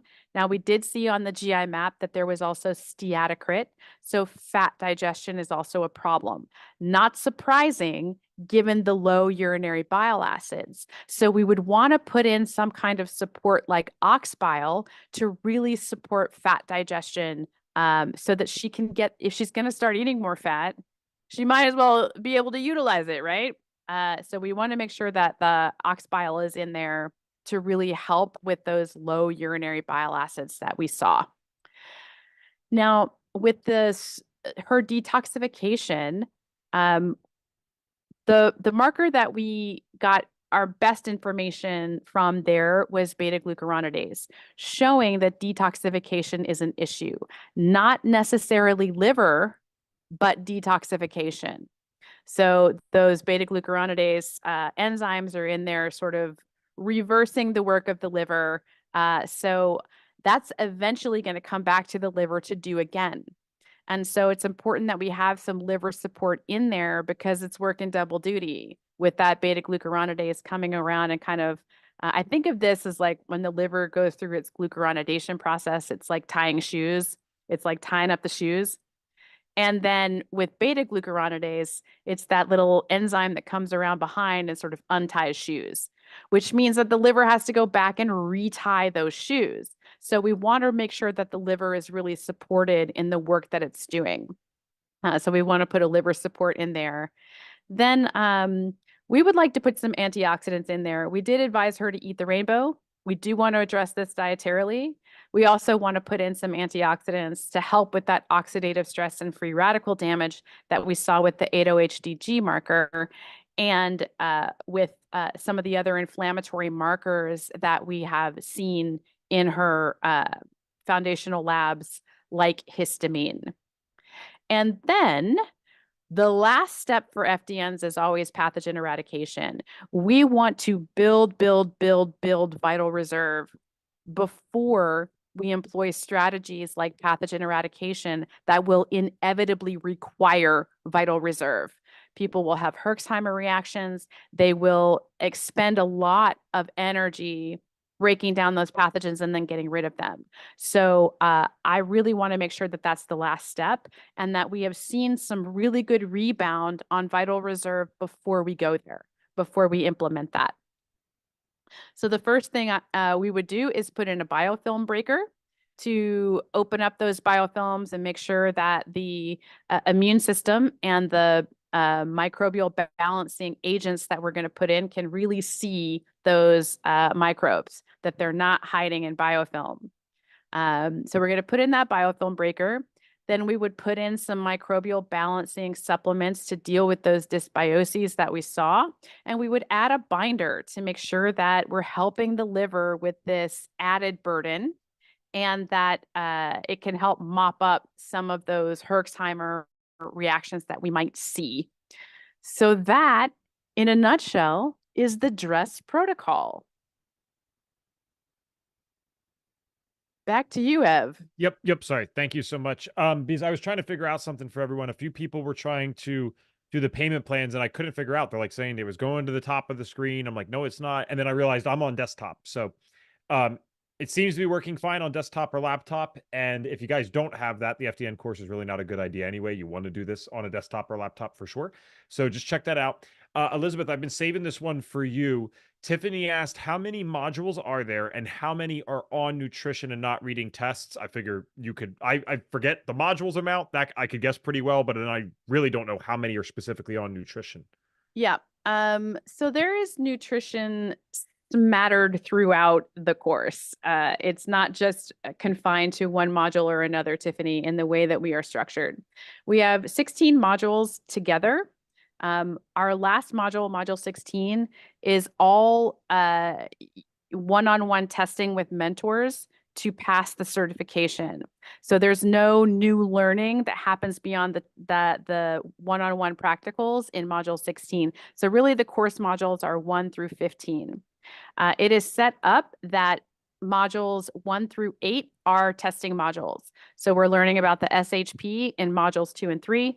We're learning about the metabolic wellness panel in modules 4. We're learning about the mucosal barrier assessment in module 5. We're learning about the GI map in module 6. We're learning about the food sensitivity test in module 7. We're learning about the metabolic typing assessment in module 8. Then modules 9 through 13 are the DRESS modules. So 9 is diet, 10 is rest, 11 is exercise, 12 is stress reduction, 13 is supplementation. Then there are 14 is case studies, And 15 is onboarding. How do we actually onboard a client? And then how do we case manage them throughout the entire 90 days and beyond? So that is the course in a nutshell. Awesome. Thank you. And Yvonne said, fabulous presentations. Wow, I wish I was Reese. So, I mean, I think you mean Reese after the protocol, right? So, Right, Reese that'd be after the good. protocol, yes. How do I access the recordings from these 5 days? Marissa, if you just tuned in this day, so a couple of ways to do this. One, we have a Slack group that you could access, but also you'll have permanent access on fdnconnect.com. And if you're like, how the heck do I log into fdnconnect.com? You're able to log in there with the email that you signed up for this with. If you said, I've never logged in with that email, I can't do that. Just click forgot password and then it'll get set up for you. Do not worry. Dr. Mike said, this was all great. Thank you. What exactly is the Slack? Slack is like, it's like an app. It's a software that's you can do on a desktop or your phone. And it's just a place where a lot of companies will use it nowadays to communicate, but we're using it for this as well. So you can network with some of the fine people in here too. This is a good networking group, frankly. So I got to get myself back in there.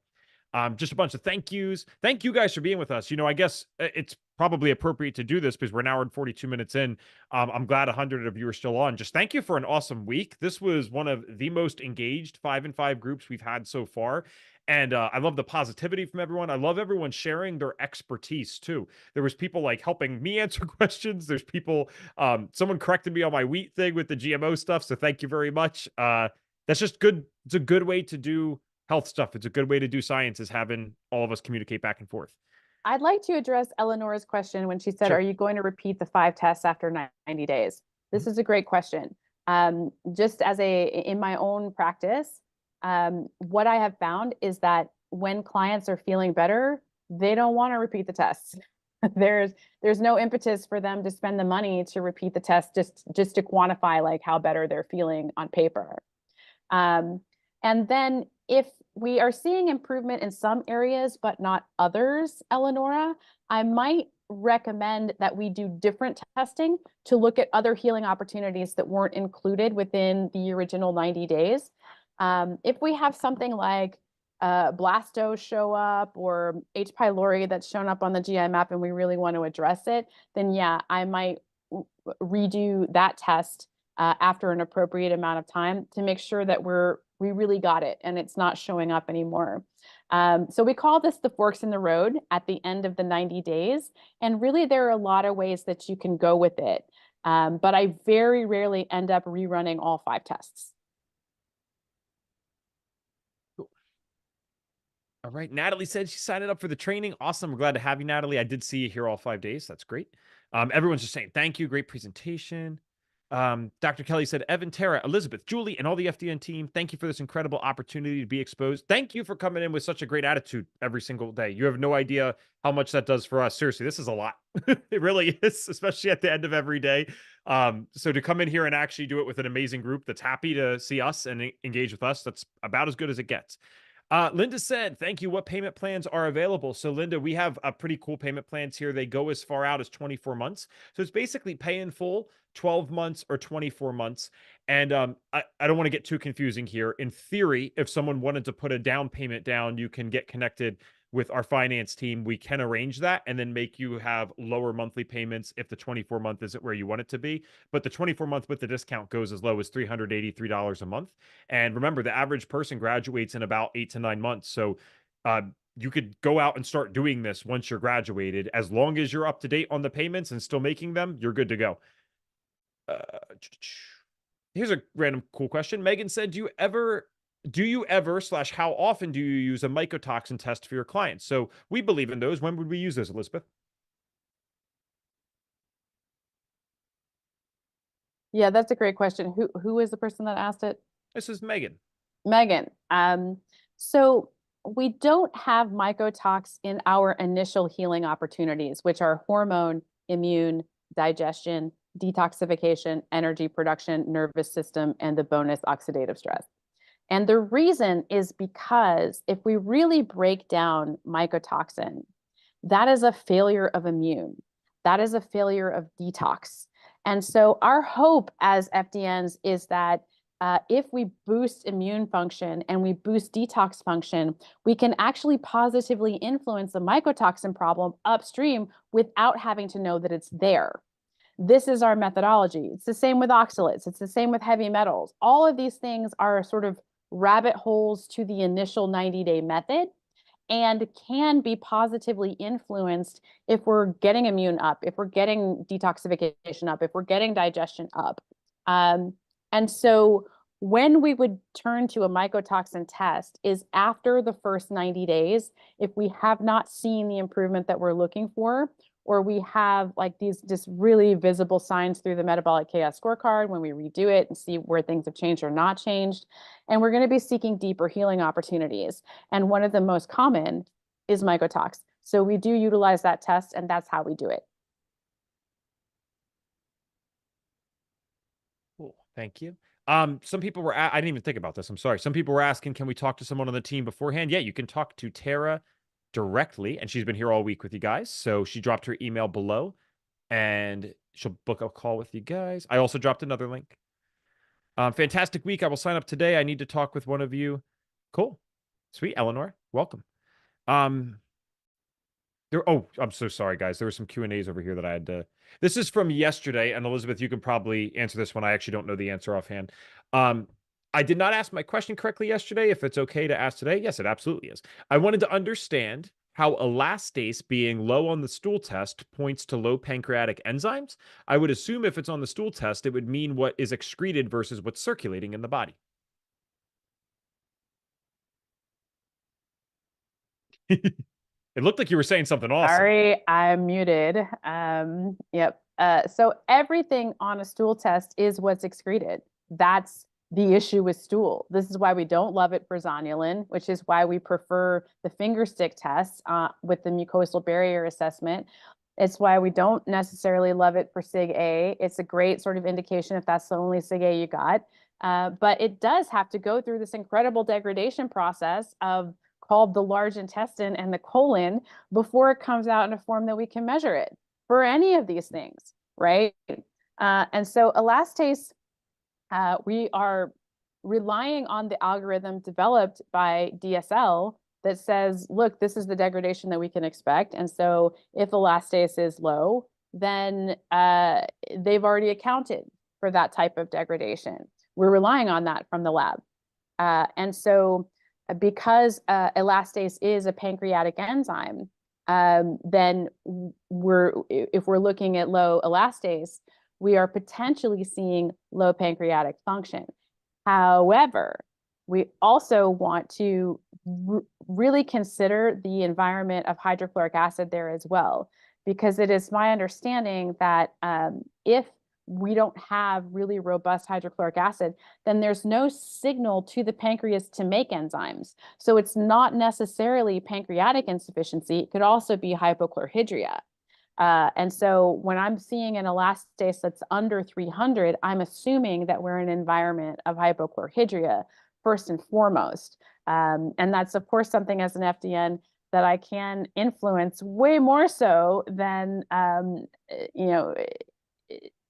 pointing out that there's pancreatic insufficiency, which would really need a doctor to sign off on. Thank you. Holly said, are all the modules printable? Are there books or other resources we will need for the course? Yes, you can print all the slides.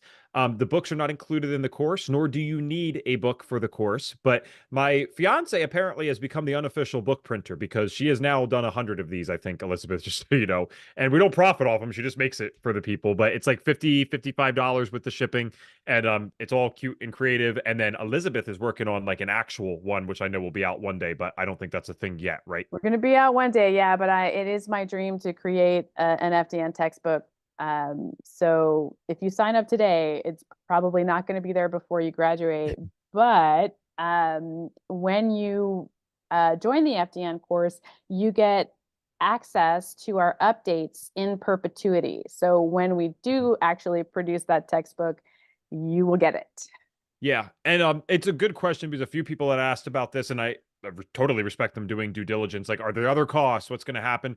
This is kind of like a no BS place. It's a all-inclusive cost. The only other thing that you would ever be required to pay as an FDN is a recertification fee of $99 USD every 2 years. There are other things you can spend money with. Required to be an FDN, that is it. And certainly to go through the course, you're good to go. All right, some more questions here. Tiffany said, if we have questions or don't understand our readings in modules, what do we do? Again, another one for you. You got some good resources for that, my friend. Yeah, great question. So we have a Facebook group for trainees where you can post a question at any time and get mentors to answer it and your fellow trainees. We also have 2 live calls per week. So one is with me called Hot Topics. One is a trainee study hour, and that's our really like broad-ranging Q&A where you can go and Reed shows up to that. So that's you can ask Reed any question that you want. I'm also there. And you can get an extended mentoring session if you really feel like you want one-on-one kind of tutoring of course concepts. That is also available. Okay, sorry. I typed something else. How long is the discount available? Maybe this was answered already. No problem, Preston. I actually, it was answered, but I didn't say it out loud for some reason. I just acted like this is forever. So it is 7 days. So you have some time to figure this out. Don't worry. How does the one-on-one mentorship work? Yeah, great question. So we have 7 tests for trainees to pass before they become graduates. We really want to make sure you know your stuff. So these are all one-on-one sessions with a mentor. So when you get to that module 16, you would go onto the mentor schedule and you would schedule like, I want to do onboarding. I want to do my practical 1. I want to do my client review. I want to do my practical 3. And you would pick the mentor that you want to work with. So you can do all of your practicals with different mentors, which is really what we recommend because all of us are different. We've had different history, different experiences, different perspectives. We think about things differently. And so it really allows you a beautiful kind of buffet of points of view to choose what you like and leave what you don't like. But that's how the one-on-one works. Prior to module 16, you get some time with mentors one-on-one to review your test results and the protocol. So we can use we always want to use your labs as a learning experience because you are practitioners in training. We're not going to treat you like your client. We're going to treat you like you're a practitioner in training. And so you can come, you will get those mentor sessions to review your personal results, look at a protocol based on those results, speak into it, ask questions, those types of things. That's all one-on-one as well. It's all virtual. So mentors meet with you either over Zoom or Skype or whatever video platform they have. It's all within their calendar, and that's how that works. There's been a lot on the business school. I apologize for not explaining that better. And it's one of my favorite things. So you think I would have. Elizabeth knows that. So does Julie. So the business school, let's just word it this way before I talk about anything else. The business school is for people who either do not know anything about business, are intimidated by it, or maybe you've tried and it hasn't worked out. Full transparency, if you have a successful health coaching business that you're doing full time, I'm not saying you wouldn't learn something from the business school. You probably would, but I have seen so many people that already had those types of practices. They add on FDN, man, and they just run with it. It's a very easy transition. I don't think you need to spend the extra money on the business school, as great as it is. If you are someone coming into this where this is a lot of people, it's like myself when I started, your heart's in the right place. You know what you want to do this as work. You have no idea how to do it. You don't know the difference between a DBA, an S Corp, an LLC. You don't know tax forms. You don't know any of that stuff. We will help you A to Z figure out the basics of the business side, which like, okay, what legal stuff do I need to do? What's the paperwork? What's all that?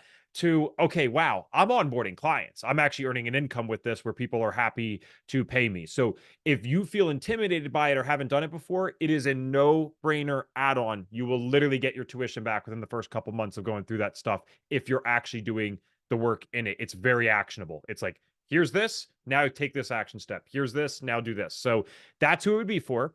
With that said, the business school, when it's purchased up front, so that means if you bundle it in with the course, and this is true at any time, regardless of this discount for 7 days, it's $1,500. It doubles in price if you buy it on the back end. Okay, so that's the cheapest time to get it. This is also the only time it can be put into a payment plan of 12 and 24 months because you can group it in with the FDN payment. So by far, it's the most affordable to buy it now. And if, again, it's really just one of two types of people. If you know the business side and you feel confident, I wouldn't get it. If you're hesitant with that, there is no chance you're going to come back after going through that and say, oh, that wasn't worth it. No one has done that ever. All right. Another question here. This was a good one. Would you consider nutrition to be completely covered, or is it only surface level in terms of the FTN course? Well, I would love for Julie to also speak into this. I Yep. wouldn't call it surface level. However, as FDNs, we're not licensed. So we're not dietitians, we're not nutritionists, and therefore we are prohibited with our scope of practice from writing diet plans for our clients. Of course, if you are a licensed dietitian or licensed nutritionist, you can do that. You can add that to your package. So we give the guidelines based on metabolic typing and the diet plans that are provided through that, and the food sensitivity guidelines. And that is sort of where we are limited by our scope of practice.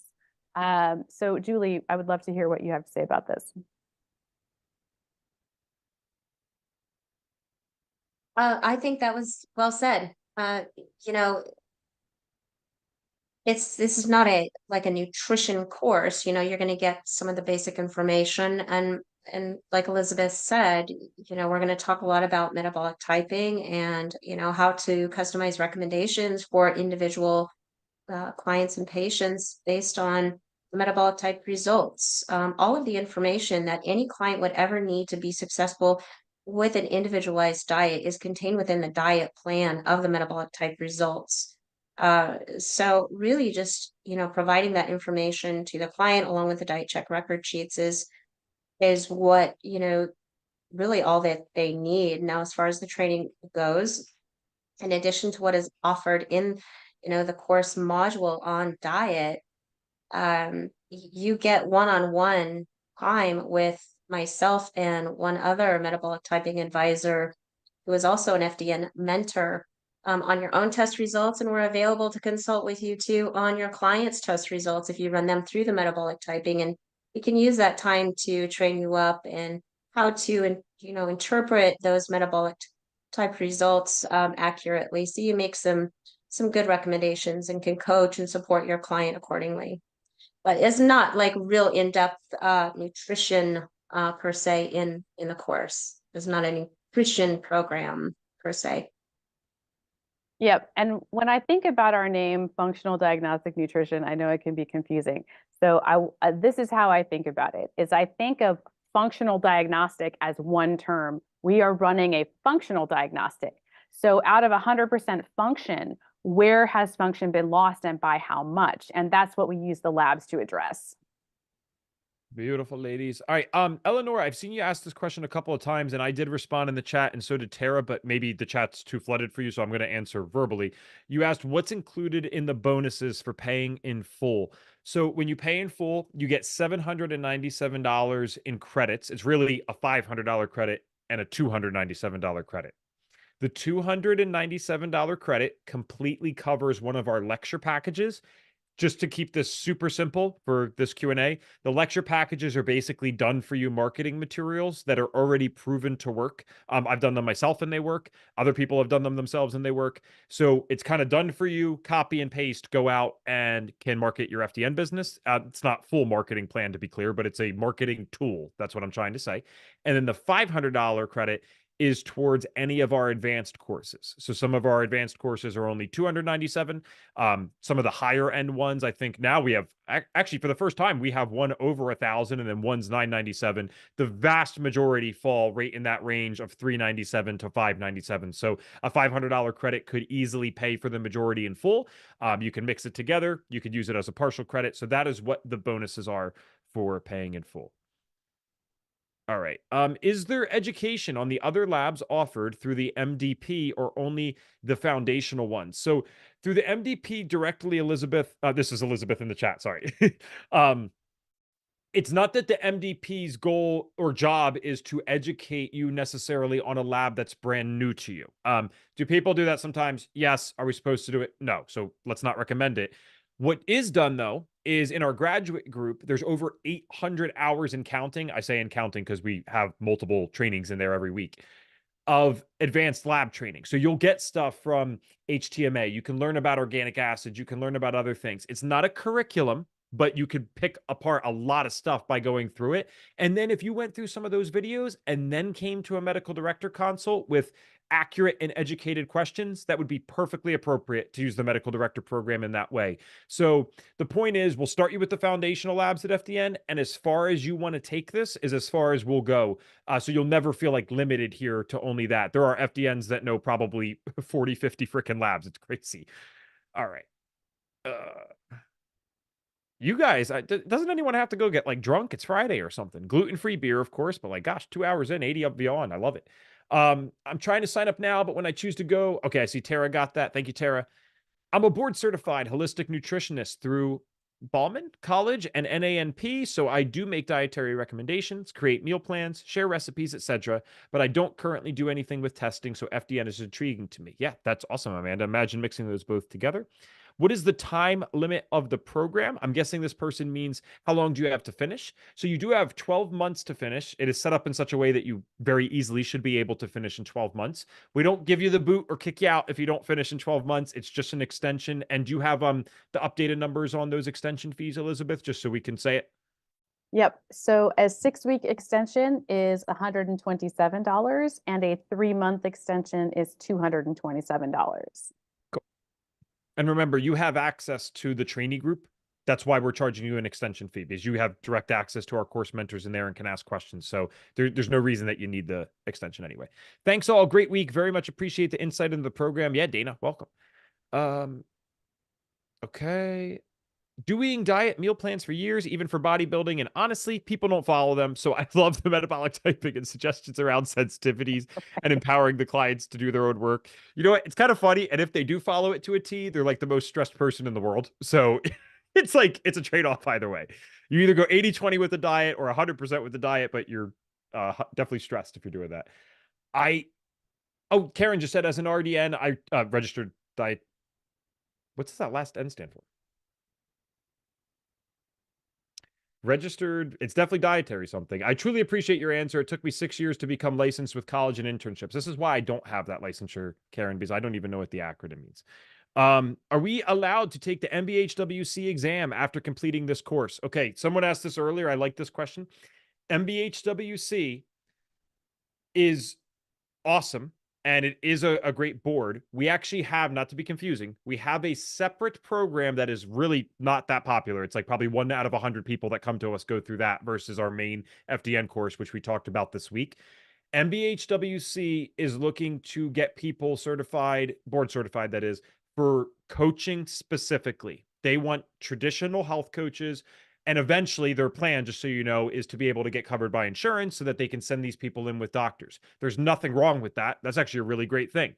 But the reason FDN will not allow you to sit for the board through this program with the labs is because they don't do labs. They don't want health coaches utilizing labs. That's not something that really aligns with their philosophy. So no, you will not be able to sit for it. And if you loved this week, I'm not challenging you, but there's a chance you really might not even want that board certification as much as you think. And if you do, that's fine, but you would need something else to go sit for them. Registered dietitian / nutritionist. All right, Karen, apparently I'm just stupid. Stacy said, can you explain the medical director program again? Would you like this one, Julie or Elizabeth? Sure, I'll take this one. So most of our labs are non-diagnostic, and you will be able, with your certification, to go directly to the lab, set up an account, and order directly from the lab. However, there are some labs that do require a doctor's license. And so we have a medical director program because we have a resident medical director who is a doctor and allows you to order those labs on his license.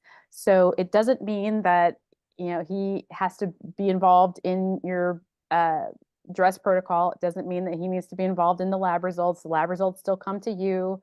through the medical director program. So you still have autonomy over your client and over the dress protocol that you want to recommend. The doctor is not involved, but he does allow FDNs to order testing on his license because he believes in the program.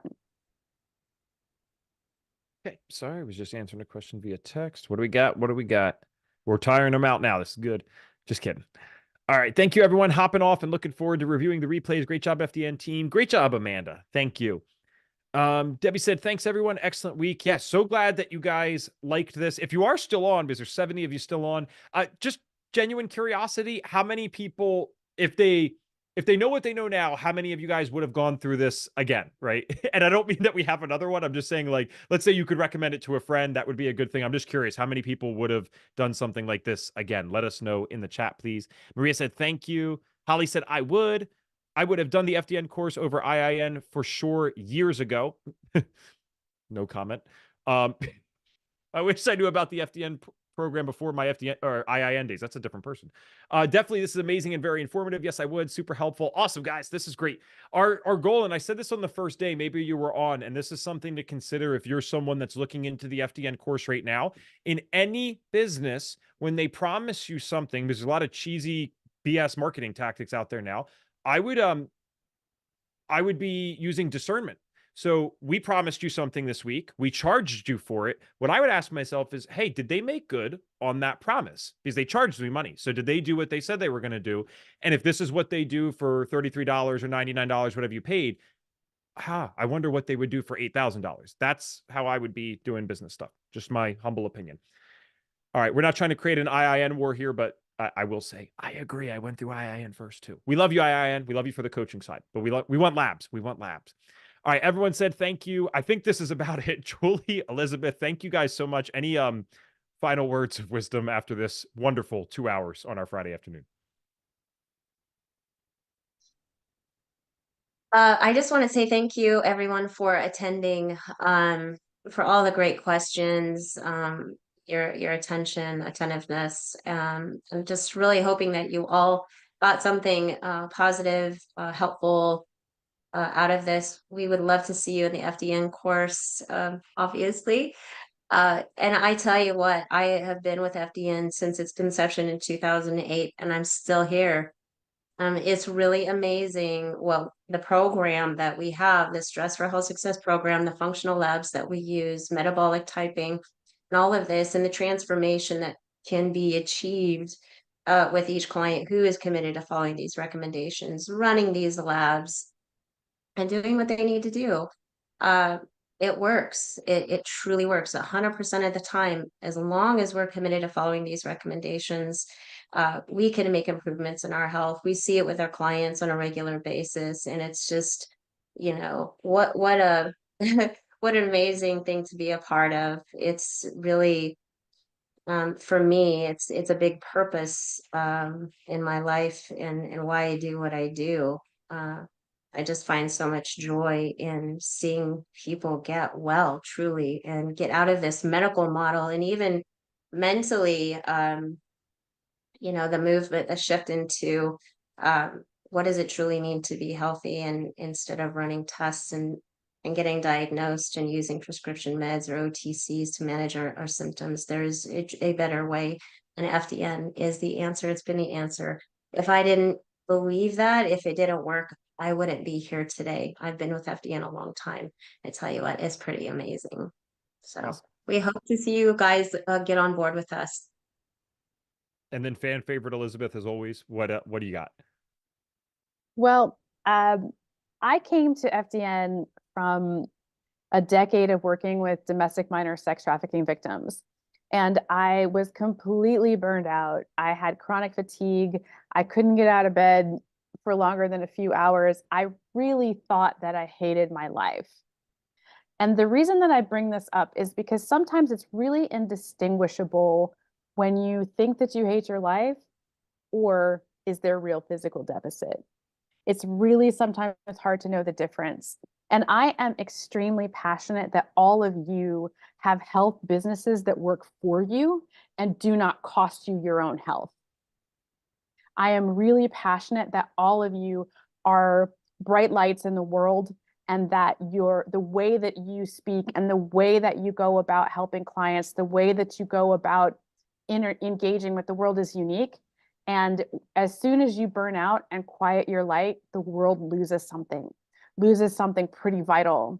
And I am a stand that your health business can give you everything that you need to be fulfilled as a human and to fulfill your purpose here. I am a stand that your health business doesn't have to rob you of your health. I am a stand that all of you would flourish in your God-chosen impact in the world if it's through a health business. And I really want to see you succeed in that. And I know that FDN is the way to do it, because you're going to get so much better results for your clients, which means that they're going to tell their friends, and they're going to tell their friends, and they're going to tell their friends. And it just is so important to me that all of you have lives that work for you, so that you can show up in your full expression as to who you are and make the impact in the world that you want to make. Well, cheers to that, baby. Let's get this Friday started. All right, Elizabeth. I love the motivational, Elizabeth. This is awesome. Thank you guys so much. I think that will do it for this time. If you want to stay connected with us, follow us on YouTube. We go live there like 3 times a week, and we're talking to you in the comments. Follow us on Instagram at FDN Training. And remember, you can book with us right on the website for calls, or you can email tara.udinsky@afdnp.com. This does not have to be the end if you'd like to stay connected with us. We believe in giving before we take, so we give so much free stuff out on our social media and YouTube.